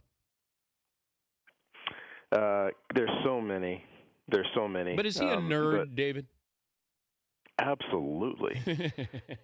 Absolutely. And I love that about him. And when people meet him, they love that about him also, because he's not just football 24/7. He can't talk about anything else. He loves talking about World Cup soccer. You know, he can nerd out on World Cup soccer for hours. But what I love about Andrew is that what people don't, you see it with the way he plays, but he is ultra competitive. And there was a game we played against the University of Washington 2 years ago, his last year, and we set the school record for rushing yards.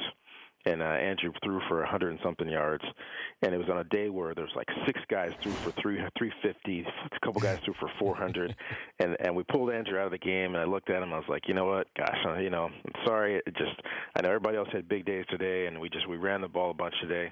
And he looked at me and said, Coach, I just had my best game. I said, what are you talking about? He said, I saw everything. I got us to all the right run checks, and you know, I feel like it was a flawless game. I played my best football game. And so here's a guy who's a Heisman Trophy candidate. He's an All-American. He's an academic All-American. He's our team leader, et cetera. And he was so excited because we had 2 running backs go for over 100, another running back go for 90-something. And he was a part of that. And that tells you how unselfish and his character and his leadership and how competitive. He's just so excited that we won. He didn't care about stats. And so many guys say they don't care about stats publicly, and they go back behind, they read everybody else's stats, and they get mad because their stats don't compare. But here's a guy that is truly in it to win it, and loves being part of the team. We love to profile. People in the media always do this. When I hear he's deceptively athletic, it makes me cringe because he's as athletic as Cam Newton is, but nobody's saying Cam Newton's deceptively athletic. Why do we do that with Andrew Luck, that he appears to be faster or stronger or quicker or whatever our labels are with him? That is a great question, and I don't know. I don't know that if it's a racial commentary because he doesn't look like he should be that fast, or it's because he is big and I mean, he's 240 pounds and a big guy. But when you watch him play, and we saw it in high school, you know, he's a pocket passer. He's a pocket passer. Oh wait, he's out of the pocket and he's gone for 40. You know, he had multiple runs here of 30 yards plus. He's a great athlete. He can run, but at the same time, he can also just buy time in the pocket and throw the ball. So deceptively athletic and deceptively fast. It's not really deceptive to those guys on defense because sometimes they have a tough time catching them. So I'm in a bad mood, Dan. Why? A guy who's a fan of the show is delivering something up north of Chicago, and he saw this car. And you know, I'm a car guy, and you know, even more of a car guy, what do I love? Walter Payton. Walter Payton, of course, yes. And then family and all that other stuff. There's a car in Chicago, and I can't believe I don't own this, and no one's told me about it. Here, look at this car. This is a custom job. Walter Payton fan, license plate, holy crap. And then the sticker, the orange, by the way, the orange wipers. Yeah. Let's go, next shot. A nice picture of Walter. The 34 on the side, the orange trim, keep going. Sweetness Special Edition number 34. I don't know how many of these they made, but is there any chance I could get my paycheck advanced, like for 6 or 7 months? Do we know how much this is worth?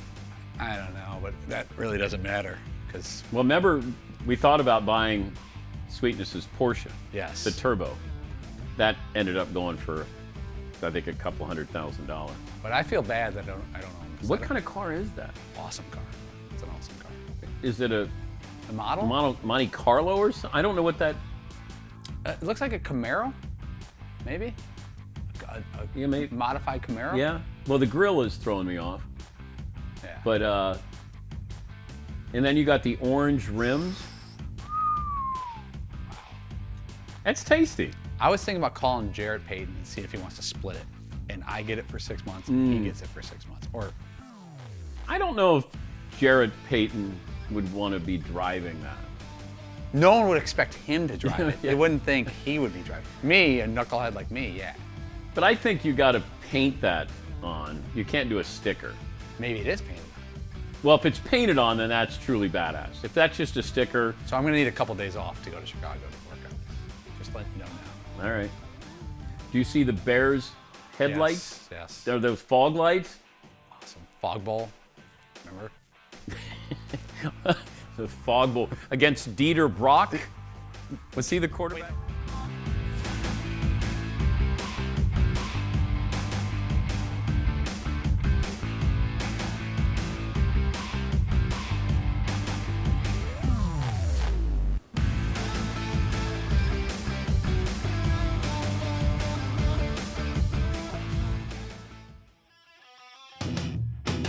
Oh my God! The play of the day. Runner left side, got it! They're gonna play it and play it. This is the play of the day.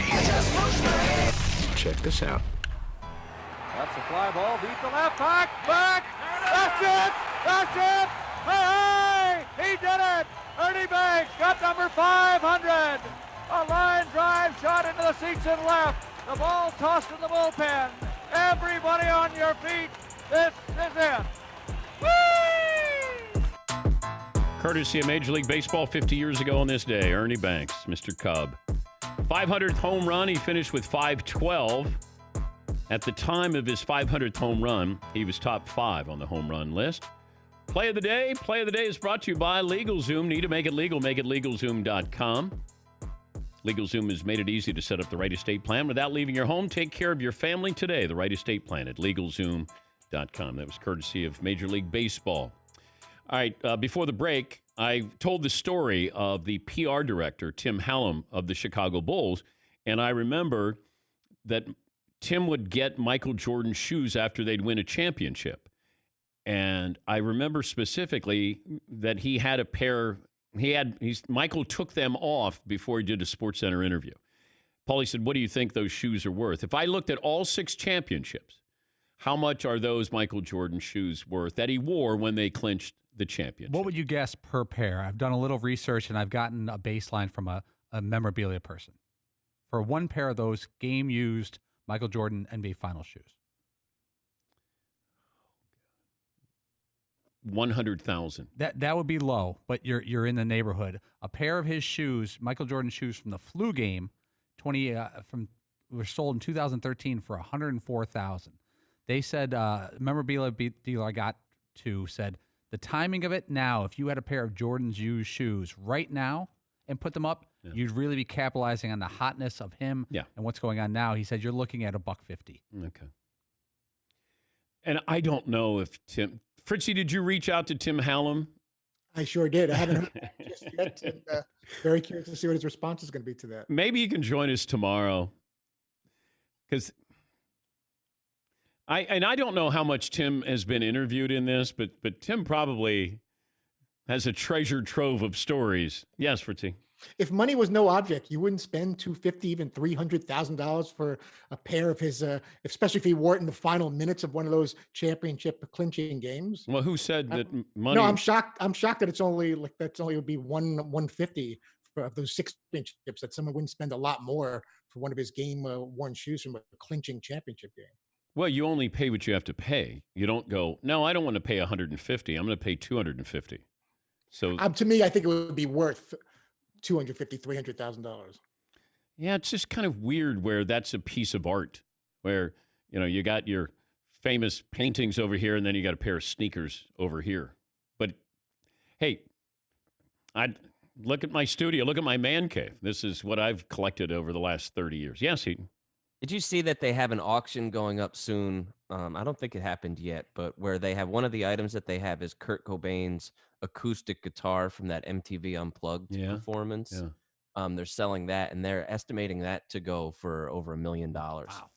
That's crazy. Yeah, but guitars go for crazy money. Yeah, I don't know if anything else goes for crazy money in the rock and roll world, but guitars, it feels like that's a cool thing because you can display a guitar. Like a drum set, a drum kit, you can't put it on the wall. Here's Keith Moon's drum kit from The Who, and you go, oh, it's on the wall. Guitars, you can put them up on the wall. Yeah. McLevin, would you update the poll results? Okay, I put up who do you think will be the MVP of the next NFL season? It's a runaway. Patrick Mahomes is destroying everybody. Lamar Jackson second. All right. At the top of next hour, in about 10 minutes. Now, Fritzy, I'm going to tell you just so you're prepared. So if I come to you and go, Todd, who are your MVPs? I fell asleep on you the other day. I felt terrible about it, believe me. I was not prepared. Did you literally fall asleep on me? I didn't literally fall asleep. My eyes were open. It's hard to fall asleep with your eyes open, but I gave the impression I was paying attention, and obviously my head must have been somewhere else. How can I expect the audience to do this if you're not paying attention? I hung you out to dry, and I should have been prepared, and I wasn't. I'm going to make it up to you this time. You're going to make it up to me. I've been staring at these odds since before the show even started, just in case you were going to ask this question. Thank you, Todd. You're welcome. Scott in Iowa. Hey, Scott, what do you have for me? Hey, Dan, love your show. Thank you, Scott. I think Dak Prescott is just like Danny White. Okay. He's great, he's good, but he ain't going to get there. And to get you through the coronavirus, listen to country music by Ken Burns. All right. Well, thank you, Scott. Yeah, anything Ken Burns does, I love. He does a great job. I did love that line by Sam Smith when he said, it's a documentary. It's based off a true story. That was sneaky good. Yeah, what do you think of it? Well, it's based off a true story. We're going to talk to the commissioner of the Pac-12, Larry Scott, in the final hour. Now, what's the rules here, Paulie? We each get 2 MVP selections? Snake draft, 2 choices. Is there any punishment involved in this? We can always find something. Yeah, I need to have something at stake. I love competition.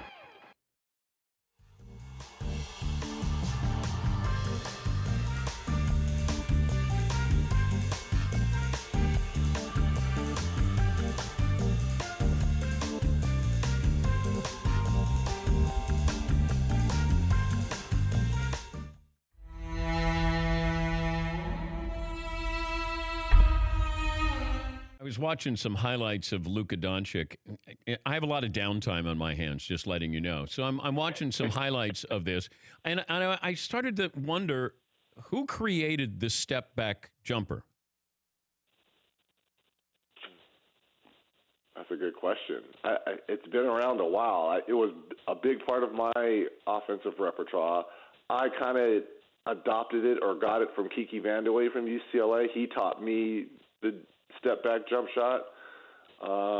But it's been around forever because you can clear space. But if you look at Luka and if you look at James Harden on their James Harden's step back is more of like a side step as opposed to a true step back. Yeah.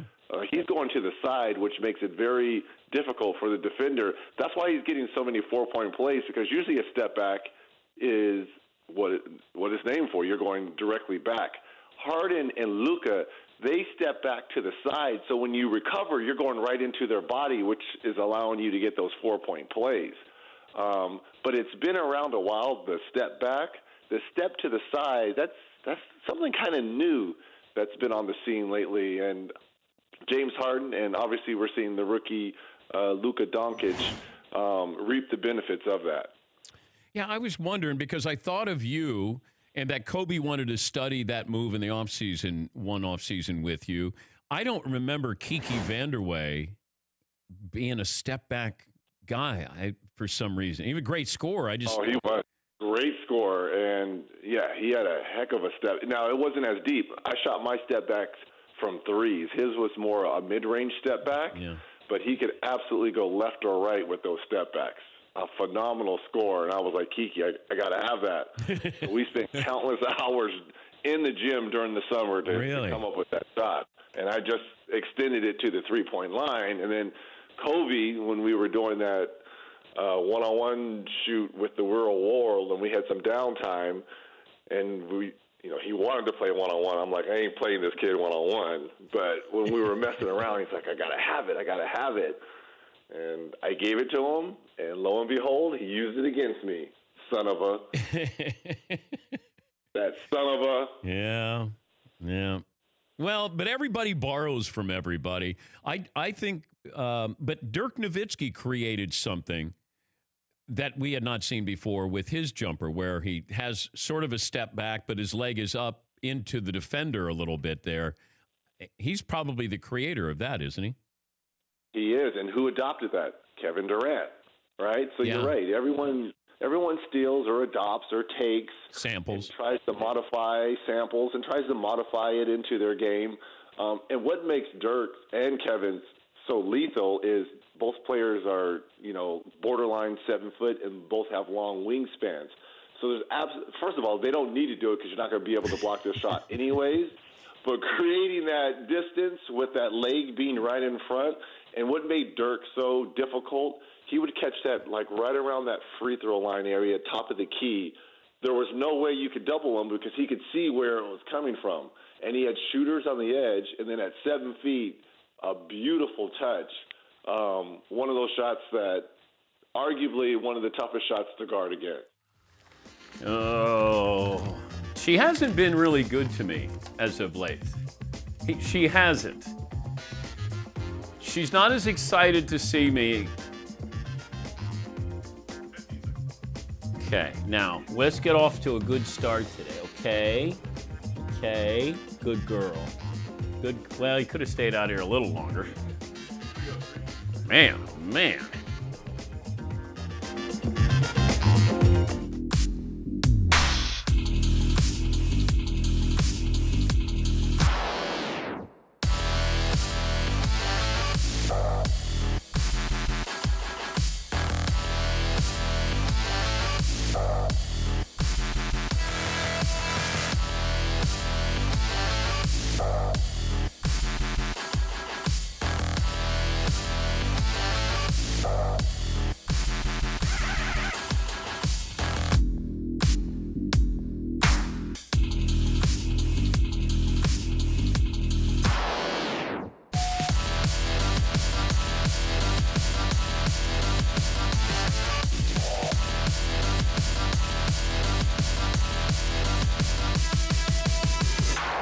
Buckle up, boys. Time to go to work.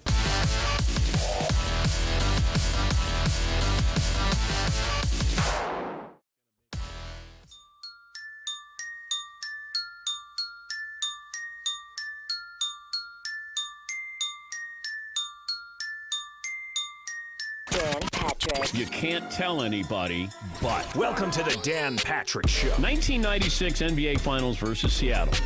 Games 1, 2, and 3, Michael averaged 31 and shot 46% from the floor. Games 4, 5, and 6, when Gary Payton guarded him, Michael averaged 24 and shot 36% from the floor. It took a toll on Mike. It took a toll, and then I feel to myself. That's not a belly laugh. Just acknowledge. We're riding with Reggie Aloysius to the very end. And to me, that is wrong because there's ways he could have said, yeah, you know what? He made me work. I'm next week. mean, this is what made him. Wait, right? do you Never know? going to give credit to anyone. Broadcasting from the Mercedes Man Cave, this is Dan Patrick. Final hour on this Tuesday, Dan and the Danettes, Dan Patrick Show.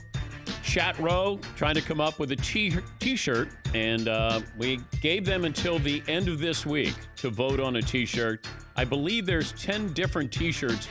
I just went back into the control room, and I talked to Tyler, the moderator, who moderates the chat room, and he said Mario's in the crosshairs because Mario apparently put 10 T-shirts up, but he also put 2 T-shirts up that are basically the same T-shirt. It's just a different font style. So Mario screwed up the Chat Row T-shirt competition. Yes, Heaton. Well, here's the thing. I mean, no matter what Mario did, something was going to be wrong with it. True. Right? And that's not really a statement on Mario, but more just people's sort of expectations for things. Because if there was 16 submissions and 10 of them made it, there's going to be some people that are upset. Yeah, but Mario put up basically the same T-shirt. Okay? I know you have Mario's back there, Seton. Is that stuffing the ballot box or splitting the vote? Because the same T-shirt is up there twice. No, he just screwed up. Oh. So we have to take one down. Well, those votes will probably cancel each other out since they're basically the same T-shirt. So. Oh, God. All right, so vote on it. By Friday, we'll come up with the T-shirt for Chat Row. Tyler, I went back there, and you know how Tyler is. He can't say a mean thing about anybody. And, the big German goes, you going to tell him? You going to tell him? And I go, what? He goes, I can't tell you. And then the big German goes, oh, just tell him. Mario put up the same T-shirt, just a different version of the same T-shirt, and he's getting killed. He's getting killed on Chat Row. But I don't know if it's his fault. And I go, I said, Tyler, don't worry about it. I said, I'm going to handle it with the professionalism you've come to expect on this program. And that's why we called out Mario for screwing up again. Welcome to the final hour. We'll talk to the Pac-12 commissioner. Larry Scott will join us coming up. Major League Baseball is sending a proposal to the Players Association today for restarting sometime in July. And a lot of things still up in the air health-wise, but baseball has another hurdle. The proposal reportedly includes a 50-50 rev share for players and owners, and that translates to a salary cap, which baseball does not have. So you would think that this one season, you'd be able to come up with some kind of solution so you could just come back and play baseball. If you know the history of Major League Baseball and its Players Association, its union, it is not simple. I was around this with a couple of lockouts, strikes, and dealing with the Baseball Players Union. Nightmare. But that's what their job was and is to protect their players. Dealing with Donald Fear. Oh. But this is what they did. They were, Marvin Miller created the Players Association, the strength in that union. He should be in the Hall of Fame posthumously, but this is what they do. It's going to be the players versus the owners about how much money you're going to get paid. I know it doesn't look good given what's going on and people out of work, but, the players want to get paid. And we always talk about the players taking a pay cut. The owners, you might have to take a pay cut here too. But it doesn't look good. But, these financial situations, baseball makes a lot of money at the gate, and there's no fans that are going to be there. And as much as we want to watch baseball and other sports, we want to know that we're going to be safe when we go there. There's hurdles. There's safety hurdles, and then there's financial hurdles that baseball is going to have to navigate, and it's not going to be easy. McLovin, poll question, are we going to change it up since Patrick Mahomes was the runaway winner? Yeah, the first 2 hours was who will be the MVP. It was Mahomes and Jackson. I know your answer to this question, but I want to ask for baseball. If baseball has an 82-game schedule, would you put an asterisk next to the champion? And I know you said that for NBA that it probably doesn't need an asterisk, and I agree. I don't think it needs an asterisk. Given what's happening this year, no. I'm fine if we just say that, hey, you won it in the coronavirus year, the pandemic year. I mean, I'm okay with it. Now, the Astros have an asterisk by that. In my opinion, they have an asterisk by that. Red Sox don't, but the Astros do. If LeBron wins the title this year, it's going to count as his 4th title, not his, 3.5 titles. It'll be a 4th title. No asterisk by that. If you're playing 82 and they're playing 82, then it's all the same. It's going to be how you manage your pitching staff, like all these different things. This is a unique situation. If that's the case, then I'd rather you didn't have a champion than to have a champion and have an asterisk by it. I don't think that's fair to the team that wins. Everybody has a level playing field. You're going to be dealing with the same scenarios for the most part. Travel is going to be limited.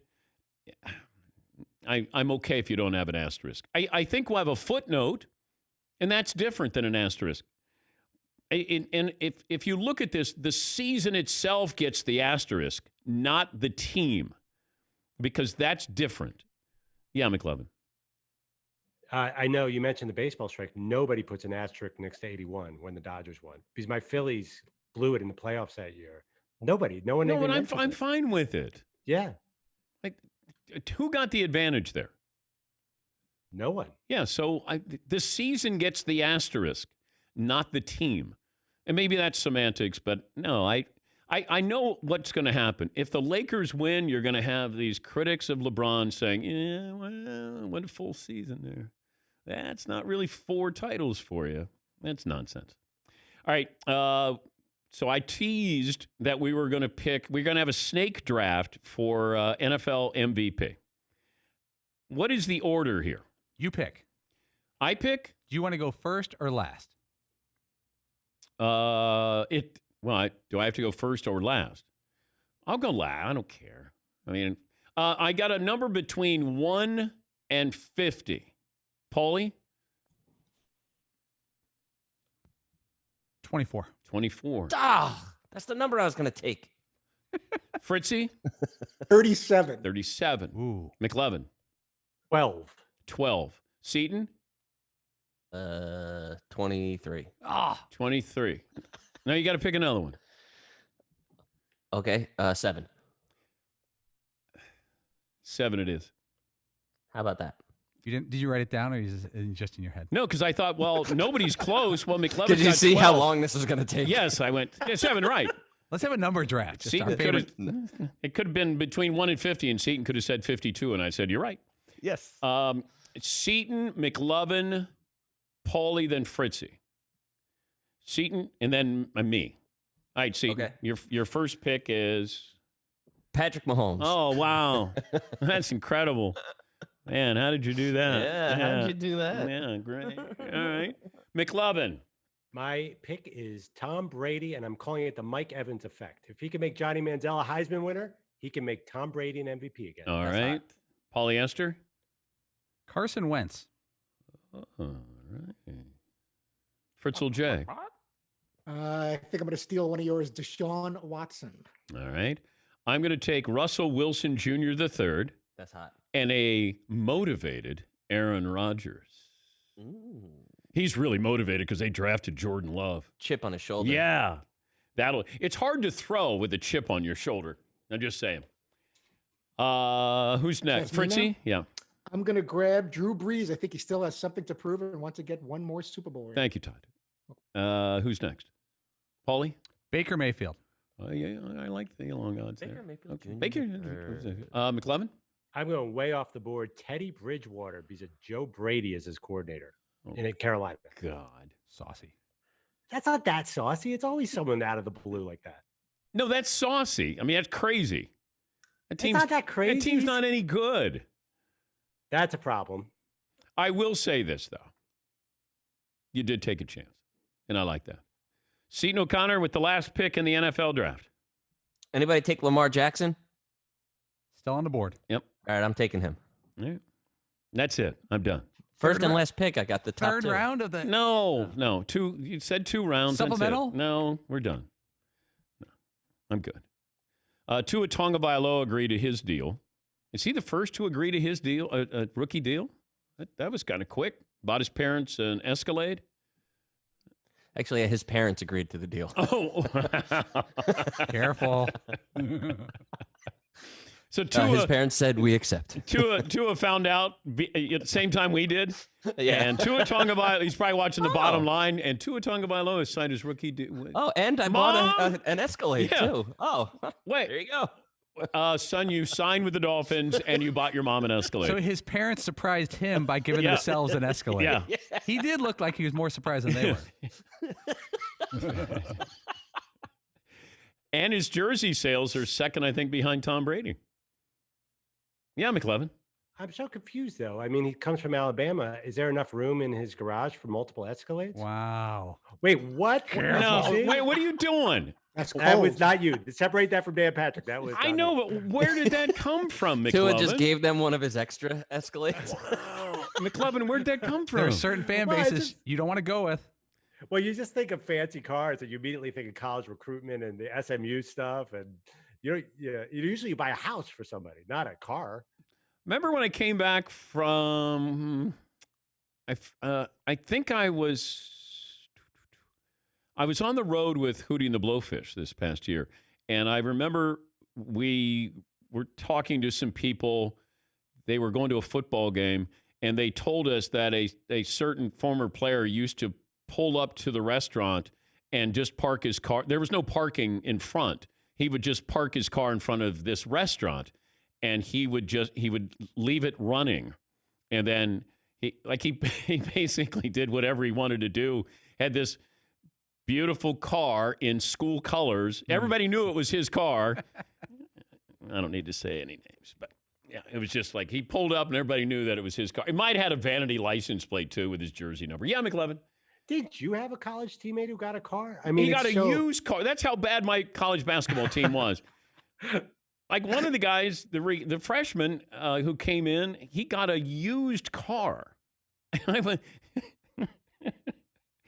these are probably the cars that the Kentucky basketball players got, and then they moved to their second car, and then maybe there was just a secondary car lot that went to, basketball recruits. Like the Kentucky basketball players probably got nice cars.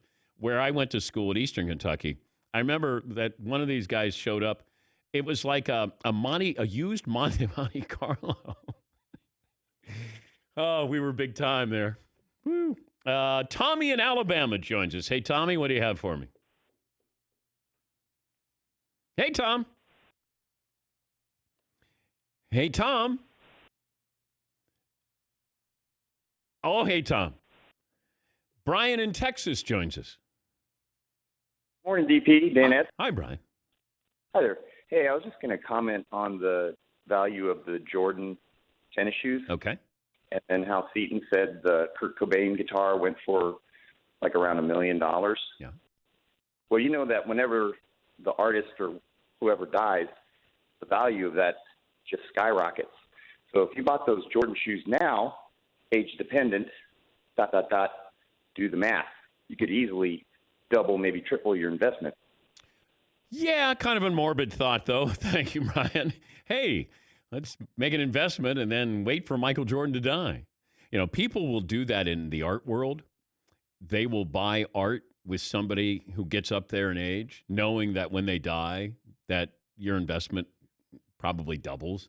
But it's kind of a weird science they have of following. Like, how is he in good health? They're going, oh, all right. That's kind of weird. Peter in Virginia joins us. Hey, Pete, what do you have for me today? Hello, gentlemen. Good morning. Good afternoon. 6'4", a frisky 270. I have a different take on this whole LeBron asterisk thing. Yeah. What if Kevin Durant comes back, Kyrie comes back, and they win the championship when Kevin Durant wasn't even supposed to play this season? Do they get an asterisk? Because the season got extended.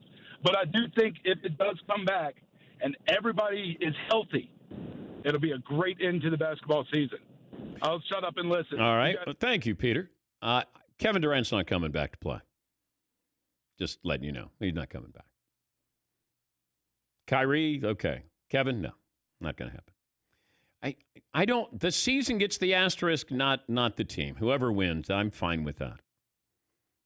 Because who got an advantage here? Now you could say, well, Brooklyn got an advantage because, the the season continues and Kevin Durant has been out this whole time. All right, if that was the case, then maybe you would look at that and go, all right, we'll put an asterisk by it because they benefited from the season not, taking place and Kevin Durant wasn't playing.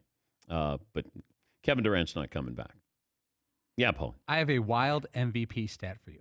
You want it? Well, it's saucy. Yeah. Russell Wilson has never received a single MVP vote during his career. Not one in 7 years. He will this year. There's a lot of people who have gotten votes. His teammate Bobby Wagner got a vote. Dak Prescott, Carson Wentz, Romo. Tony Dungy voted for Bobby Wagner, I think, for MVP. That sounds right. I think so. Yeah, I was going to ask you, how many times has Russ finished in the top 5 for the MVP? I don't think he's ever finished in anything. Not first place votes. I don't second, third place votes. I don't know how. We're checking the voting, but never gotten a first place vote. Wow. Yeah, McLovin. Even last year, remember everybody had him in second for MVP right behind Lamar? Yeah. I think we talked about it. He had an amazing year. I thought he was in the MVP combo big time last year. Well, what happened is Russ was great, and then Lamar took over. And then he left everybody in his wake. I think that's what happened. I am shocked that I think it could be geographical bias with Russ. Being in Seattle and every time we watch a game there, we're like, oh, what great atmosphere. And then you sort of forget about the Seahawks. If they were in a bigger media market, then maybe Russ would get. If he was playing in L.A. doing what he's doing, then I think it would be different. But, he might go his entire career, being underrated. He's going to be a Hall of Famer. But I find that amazing that he hasn't received a first place MVP vote.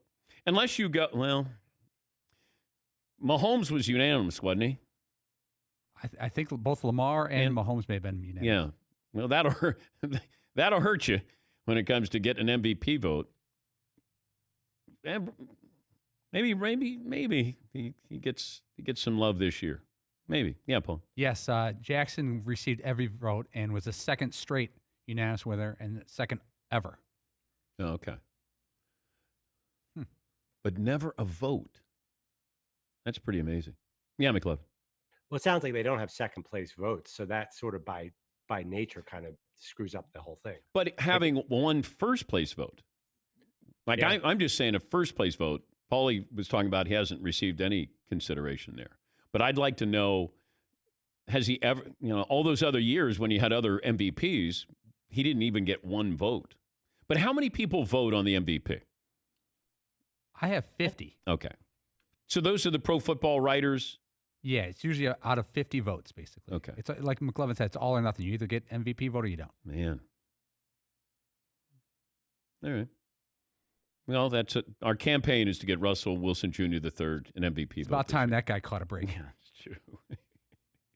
All right, we'll take a break. We'll talk to the commissioner of the Pac-12, Larry Scott. He'll join us coming up next. It's 19 after the hour. This is the Dan Patrick Show. You check things all the time. Email, Instagram. How about checking something important, like your credit? Discover makes it quick and easy. Best of all, it's free. And Discover's offering the FICO credit scores. That score is used by 90% of top lenders, and they will give that to you for free, even if you're not a customer. Checking your score won't hurt your credit either. Check each month for changes. The Discover Credit Scorecard. It's free for everyone. You can learn more at discover.com/credit scorecard. That's discover.com/credit scorecard. Limitations apply.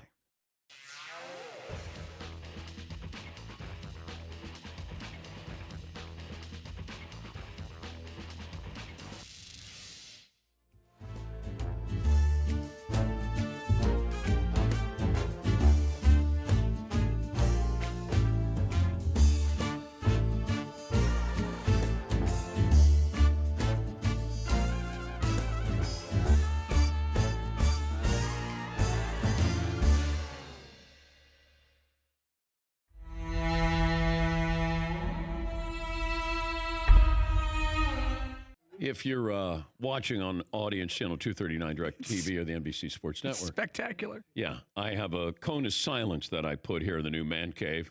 So McLovin and Fritzy and Paulie had no idea that I was doing this. Seton got a heads up last Friday after everybody left the studio. And that allows Fritzy to be in. Let's see if we can listen. Okay. So we have a sort of cone of silence. It really mutes it nicely. It's luxurious. It's like this circular blue velvet thing. Yeah. And then I just press this button that I have here. And he reached out from underneath the velvet and gave a thumbs up as if Michael Wilbon is ready. Yeah. So Todd doesn't know it's coming? No. You totally control it? What was that all about? Yeah. I had no idea that was happening. Yeah. Get me out of here. That's pretty funny, though. But yeah, a few more seconds, I would have been getting very claustrophobic. Wait, are you okay with that? I'm okay as long as if it's more than like 10, 15 seconds, then, there could be an oxygen deficiency and panic setting in. I don't like to be in those confined places. Okay. It brought back memories of the whole Brewers mascot thing when I was wearing the whole chef uniform. Oh, no, not again. See, I seriously can't have this right now. It's not a lot of room back here. But you're not in a plastic bag. I know. I feel my mind is telling me that you're like stuck in the elevator or you're going to like lose oxygen. Okay. It's like the mind's playing tricks on me like I got to get out of here. Okay. I don't like that. But like 15 seconds or so, you're pretty good there? Even if we could do 10. Okay. I was trying to be respectful to you during your job. I appreciate it. That was very funny, actually, until I have an anxiety attack. Yeah, because you're trying to track down Michael Wilbon. Exactly. And he's always available and he's always punctual. Yeah. You guys didn't know that we'd have hydraulics in here. God bless the you. new man cave. Can you walk us through the thought process, the building process?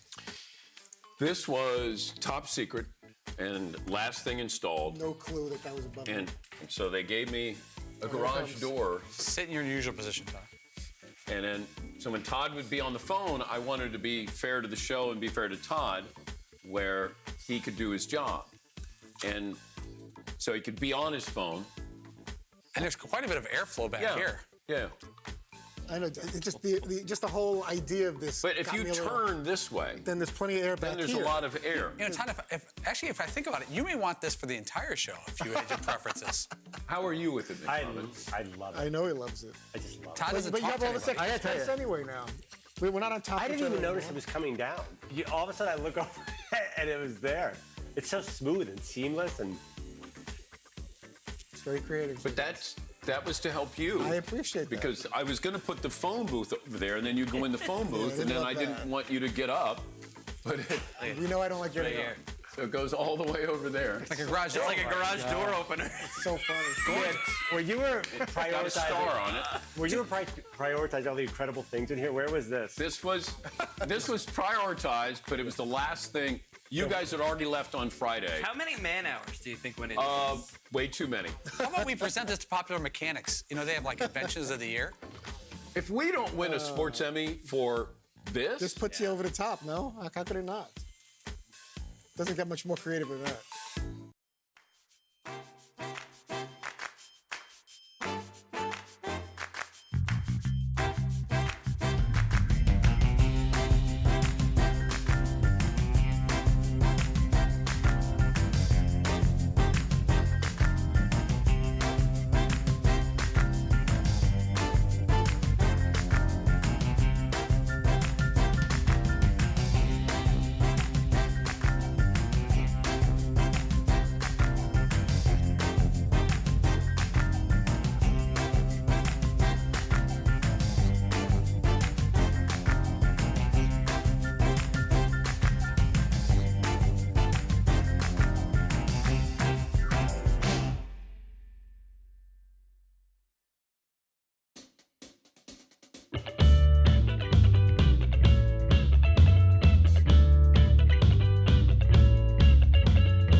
More phone calls coming up.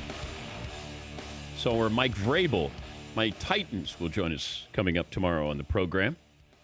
He's Larry Scott, the Pac-12 commissioner, which I believe he's been in that office since 2009. Kind enough to join us. Good morning, Commissioner. How are you? I'm doing well, Dan. Good to be with you. Where do we stand with what is real and not real as far as contingency plans of? And the reason why I say this, I preface this, the NFL owners were told, don't talk about hypotheticals.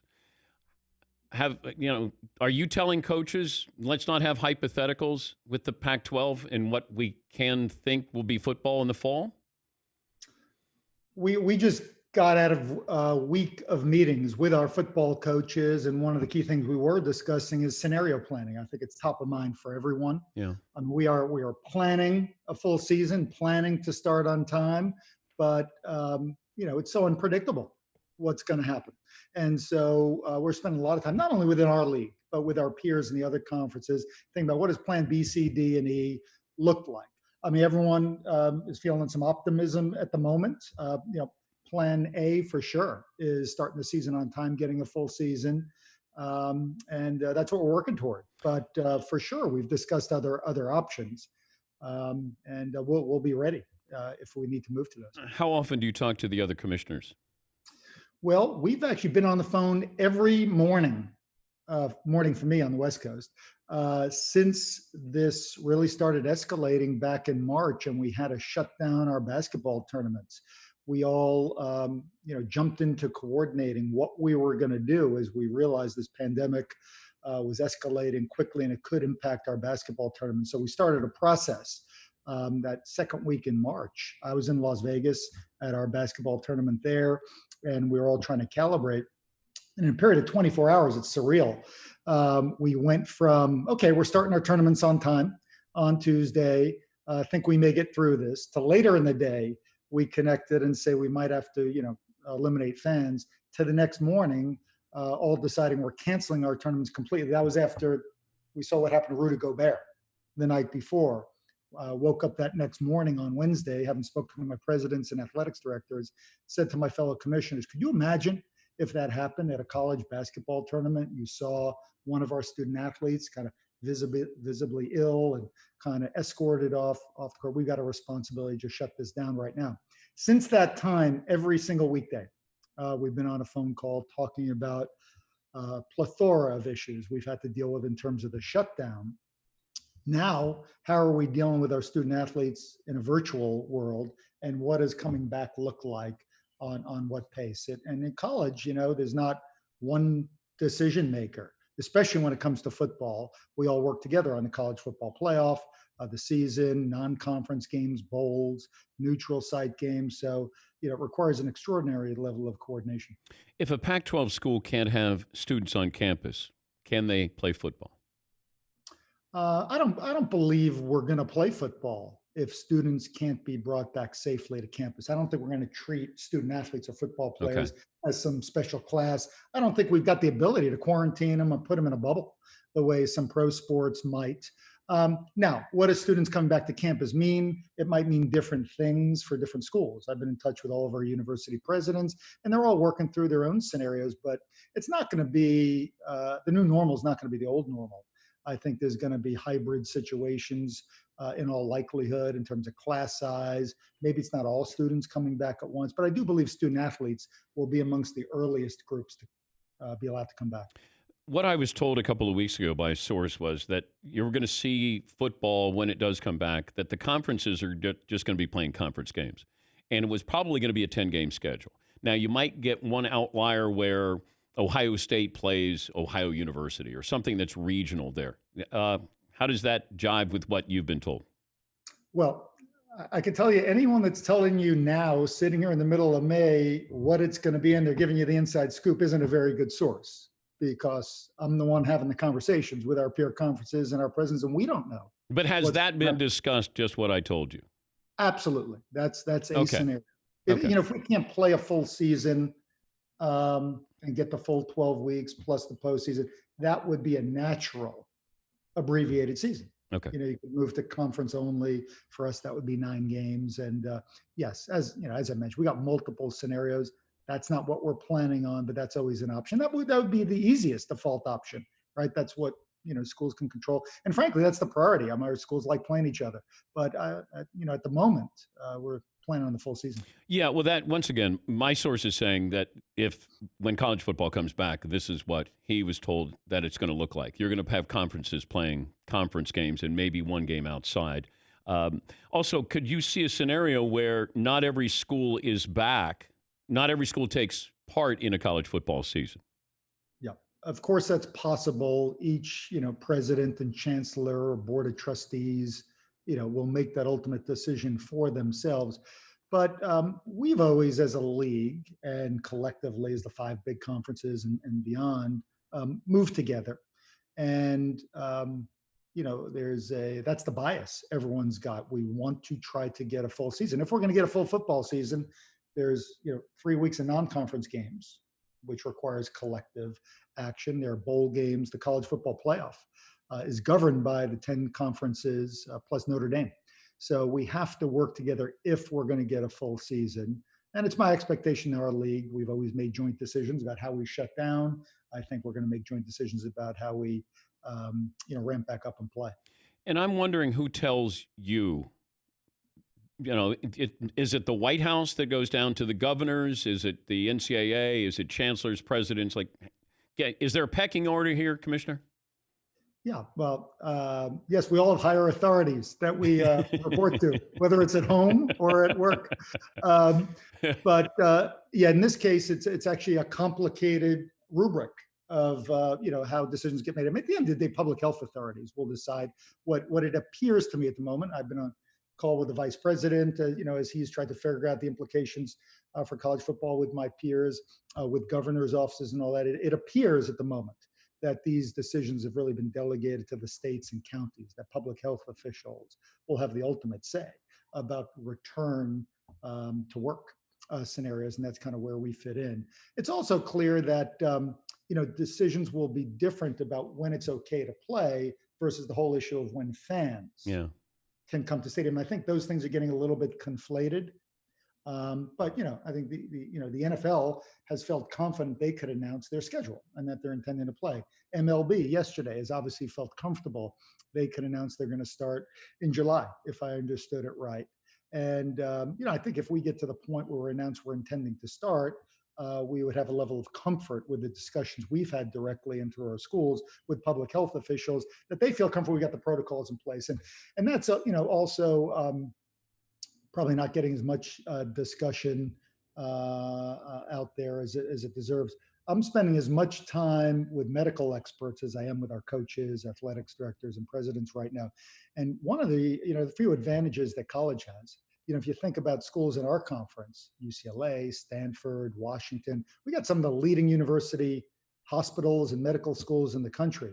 So we've got a world-class medical advisory board working on this with us and for us, not just our sports doctors and trainers, but I've got heads of the infectious disease departments at some of these leading schools in the country on an advisory board helping us write these protocols. These are the same people that are advising the White House, that are advising governors, that are advising other public health officials. So I feel confident that we're going to be, kind of at the forefront of the health and safety protocols for our student athletes. And hopefully, if we think we're ready, that'll bring some comfort to the governors and the other public health officials that ultimately have to give us the green light. He's Larry Scott, Pac-12 commissioner. Before that, a pretty good tennis player. The best player you ever played against was who, Larry? John McEnroe. He was, I grew up in New York on Long Island, and he was a sparring partner, or I was his sparring partner, I should say. And that was always a lot of fun. In an actual match, probably Andre Agassi. Probably the best win I ever had was in a doubles match against him. He happened to have been 15 years old at the time, and I was 19. There was one of his early. It's okay. You didn't have to throw that in. It's okay. No, it's a W. The record book doesn't show his age. So, yeah. It's a W. Did McEnroe ever yell at you? Oh, yeah. He was, his persona. I'm having fun a little bit watching The Last Dance, as you guys probably are, and I'm thinking back about John and Ivan Lendl, another guy I used to hit with, and there's something about these superstars in terms of the mindset, the mentality, and we've all kind of celebrated the Mamba mentality. And when I think about tennis, I think about guys like John McEnroe, Jimmy Connors, Lendl. The singular focus, perfection, and getting the most out of themselves, and this kind of unrelenting desire to win and compete at everything that they would do. And I see some really fascinating similarities with these athletes that become elite in whatever sport it is. Yeah, but you know what? You're trapped by yourself. There is greatness, but those people, they're like Michael Jordan is trapped by Michael Jordan. Like he can't get out of this. We can turn the channel. We can go on with our life. Mike stays in this world. McEnroe stays in that world. Pete Sampras in that world. And that's something that people forget about. We can escape. They can't escape themselves. Well, there's, genius, I think, in this world, whether it's in sports and otherwise, requires a type of singular focus and, being on a certain end of the spectrum that doesn't always, make you the most well-rounded. We got to spruce up your office. That's not your man cave, is it? It's a section of my man cave. My kids, I've got 3 teenagers at home during this quarantine, and they've taken over my man cave where I watch games when I'm not traveling. It's now a PlayStation and gaming center. So I'm pigeonholed here in this little corner of the man cave. Yeah, we got to spruce that up, though, Commish. Got to spruce it up a little bit. Send me some stuff. Yeah. I'll put it in my background. Hey, good luck with this. We appreciate your time. Thank you, Larry. Thanks, Dan. Good to see you guys. That's Larry Scott, Pac-12 commissioner. I think he went to Harvard, right, Paulie? Is that right? Sure did. Yeah. That seems like a really, really good. Like if you talk about tennis at Harvard, no, the best sports gigs, being a commissioner of a conference in college football. A lot of golf, a lot of good meals. You get to travel every weekend to see games. That's a good gig. That's as good of a gig as there is in sports without playing sports. Well, I think if I'm the SEC commissioner, I feel that way. Just about any, but like if you're a Pac-12 commissioner, you're like, hon, I got to run down to USC, UCLA this weekend. I got to work. Fantastic. Yeah. If you're the SEC commissioner, Auburn, Alabama, I got to go. LSU's hosting, whatever. Yeah, but sometimes you have to go, and you don't want to go. Like the day I get sick of an SEC tailgate, I know that's when the Big Ten commissioner is like, "Oh, Rutgers." Yeah. Yes. All right. Good point. Well, yeah. Okay. Not every week's a winner. Okay. Yeah. Touche. Yeah. Well, it's close to New York. Yeah. Rutgers. No offense. Yeah. I like how I ripped my source. My source already responded by saying it's some choice words. Like, no, I know what I'm talking about. Yeah. If we have college football, I think that's what we're having. I just think it's going to be conference based, where there's going to be 10 games. Now, these are the things I'm telling you. My things in real time. So when my source said this is what's being discussed, it's not that is what's going to happen. This is what's being discussed, because something could change where football doesn't get started until December, or football gets started on time, or it's just, hey, we resume our regularly scheduled program. What I was told is this is what was being discussed. When I told you this last week, this is what was being discussed. 10 games, and maybe you would have one non-conference game there. You could travel by bus. That's what I was told. That these are the things. And then the commissioner did say, yes, that has been discussed. So, although he kind of said, yeah, but that's kind of common sense, basically, that's what we would do. All right. We'll take a break here. Last call for phone calls. We'll close up shop. Fritzy, I saw Mike Vrabel is on tomorrow. Mike Vrabel's on tomorrow. Okay. And Nick Nurse is on Thursday. Oh, my Raptors head coach. With the Raptors coach. He was good last time we had Nick Nurse on. It does, that doesn't sound like a real name, right? Nick Nurse? Does not. But I don't know what it's not a TV name, but I'm trying to think, when you say Nick Nurse, like that'd be Scrubs, right? Like somebody would be Nick Nurse in Scrubs. Nicholas David Nurse. Yeah. We do have a winner on Fritzy's scoreboard challenge. It's 14-8. Darren in Saskatchewan. We're big in Saskatchewan. Huge. All right. Do you want to give me I'm going to guess 14 is Ernie Banks. Why do you say that? Well, because he's 14 in play of the day. It is 500th home run on this day. Doesn't mean the play of the day syncs up with my scoreboard. Am I wrong? You didn't give me a chance to do my clue. Okay, do your clue. You're not wrong. And I've been told you don't have a clue. Banks are open. He brings the sunshine for a doubleheader. I thought that was a Let's play clue. 2. Because he was nicknamed Mr. Sunshine along with Mr. Cub, and you're right. He said that Let's Play 2. I never heard Mr. Sunshine. Yeah, that's a second nickname for Oh, Ernie really? Banks. Okay. Okay, so And 8, what do you got? Paulie, what do you have this day in sports history that might relate to 8? Someone ate something this day in sports history. The clue is it ain't over. It was just the beginning. It ain't over. It was just the beginning. Did you hear that, Grown? Involves a jersey number, a baseball jersey number. It ain't over. Yogi It was Berra. just the beginning. Yogi Berra was born May 12th, 1925. One of his yogiisms, it ain't over till it's over, and just the beginning, he was born. All right. Oh, that's great.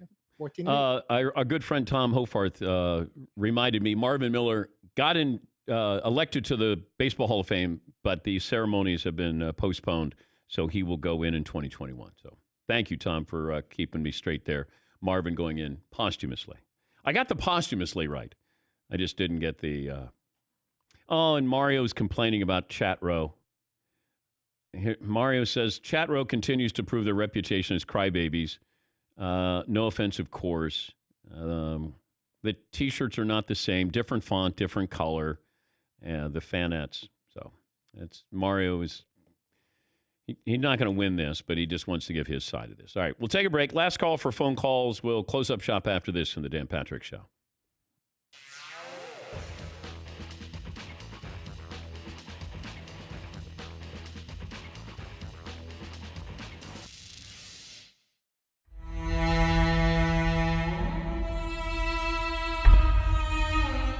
Would Todd change his name to Todd with one D if we paid for it? That doesn't really interest me. It saves you fine with the time. 2Ds. Saves a lot of time on writing stuff.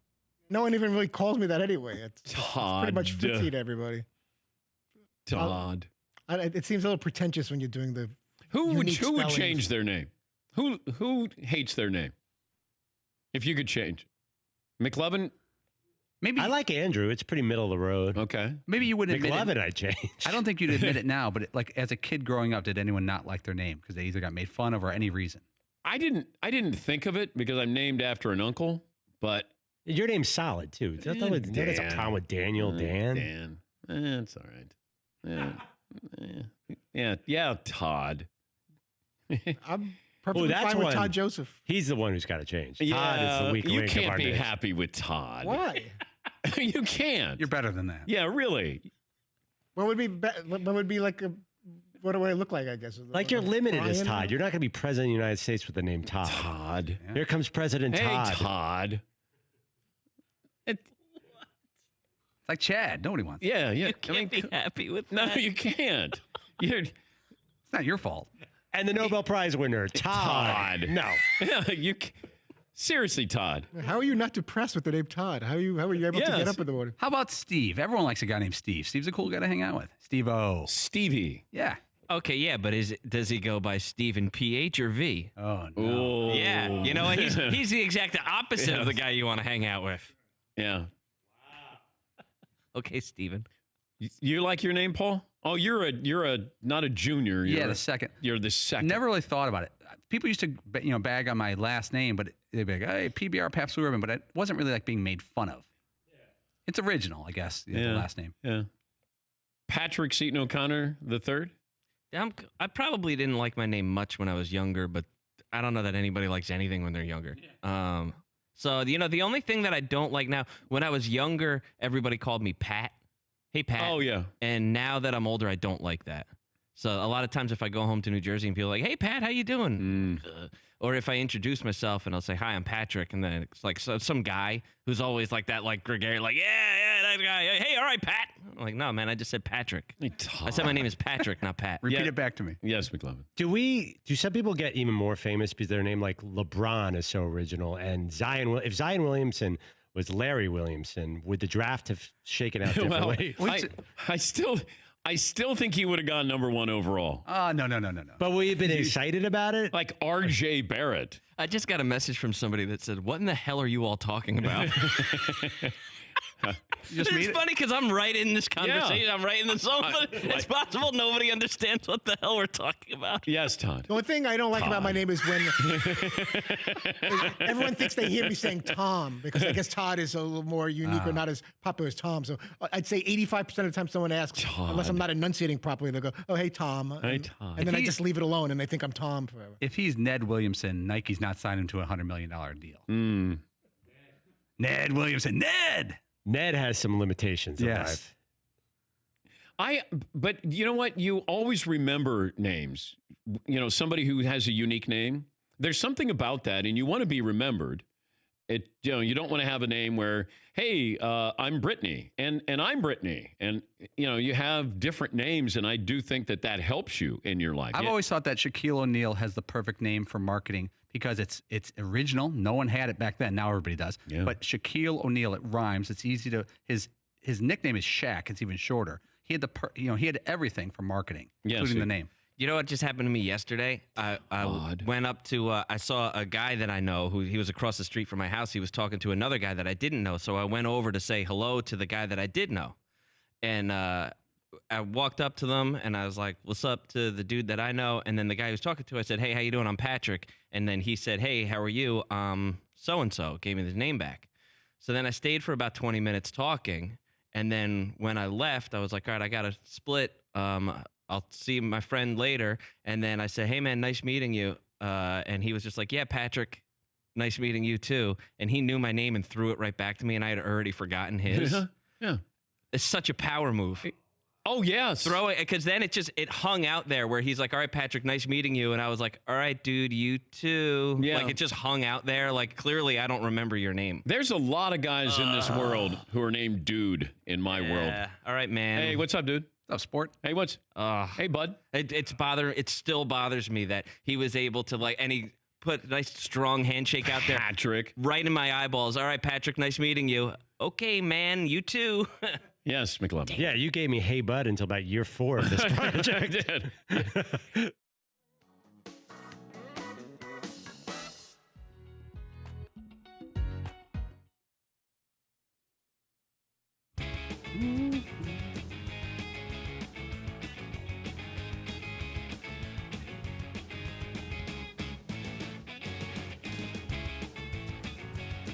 All right, this day in sports history, Fritzy already touched on Ernie Banks hit his 500th home run on this day.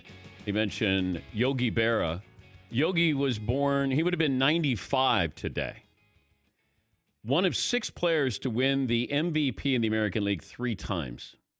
Mantle, A-Rod, Trout. Let's see. When he retired, Berra held the records for most plate appearances, most hits, home runs, RBIs by a catcher based on primary career position. I'm going to ask the Danettes Yogi Berra's given first name.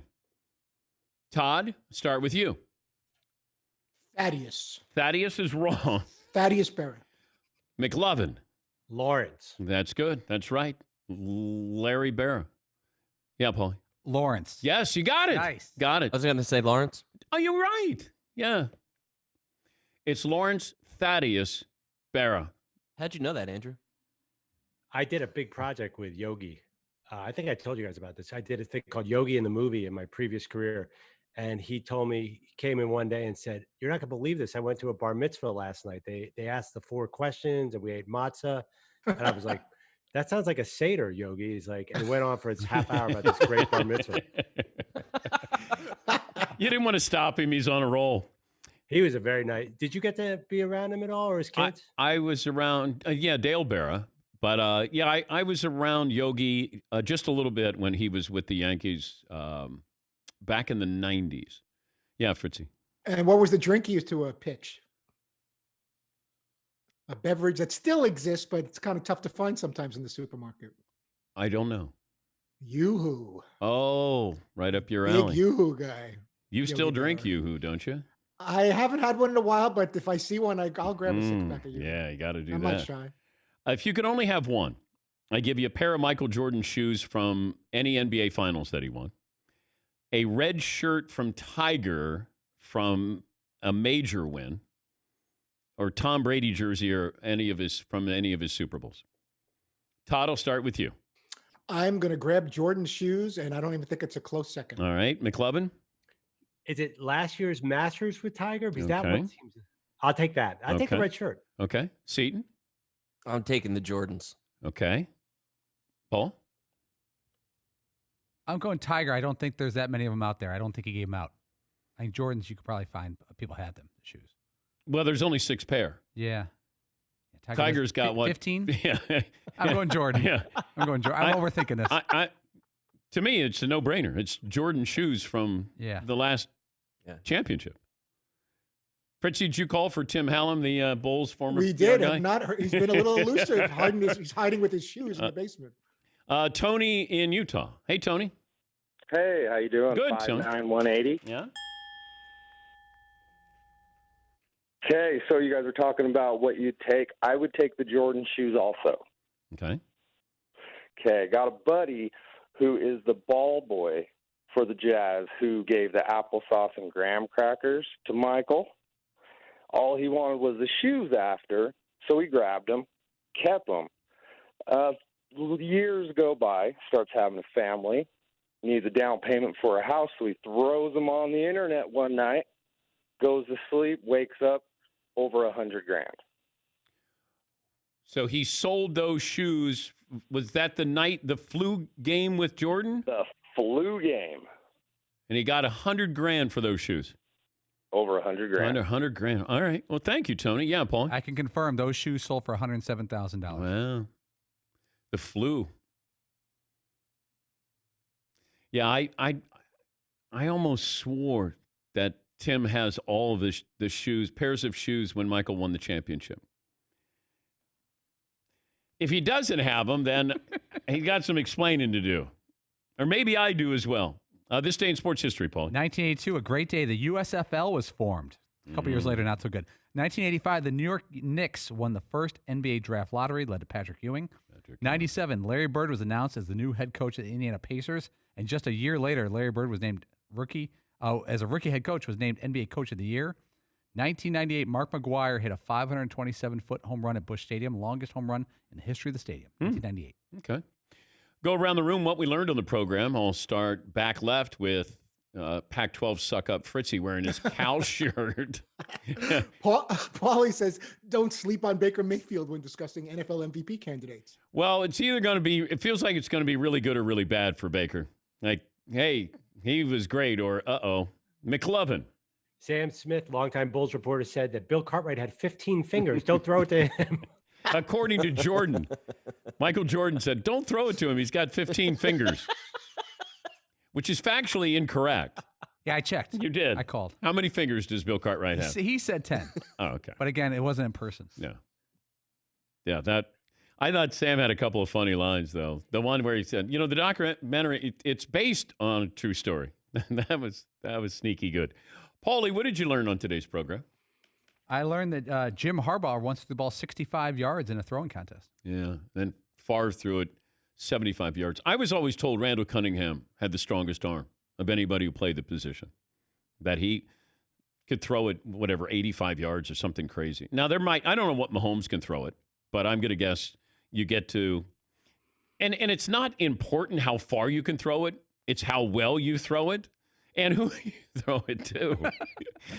Because Jameis Winston might have a hell of an arm, but it's who you throw it to that matters a little bit there. Todd, what did I learn on today's award-winning program? Russell Wilson never received an NFL MVP vote. That's ridiculous. Yeah, it is. I'm surprised, but if we've had the last two have been unanimous, has Russell put up MVP-like numbers in other seasons there? He's been great. He's my pick this year. What we learned brought to you by Traeger. It's Happy Traeger Day this weekend on Saturday. Traeger's wood-fired grills make it easy to make a credible flavor, whether it's barbecuing brisket, baking bread. Join the community today. Contact your local dealer. Head to TraegerGrills.com/DP Show. Thanks for joining us. Do it again tomorrow here on The Dan Patrick Show.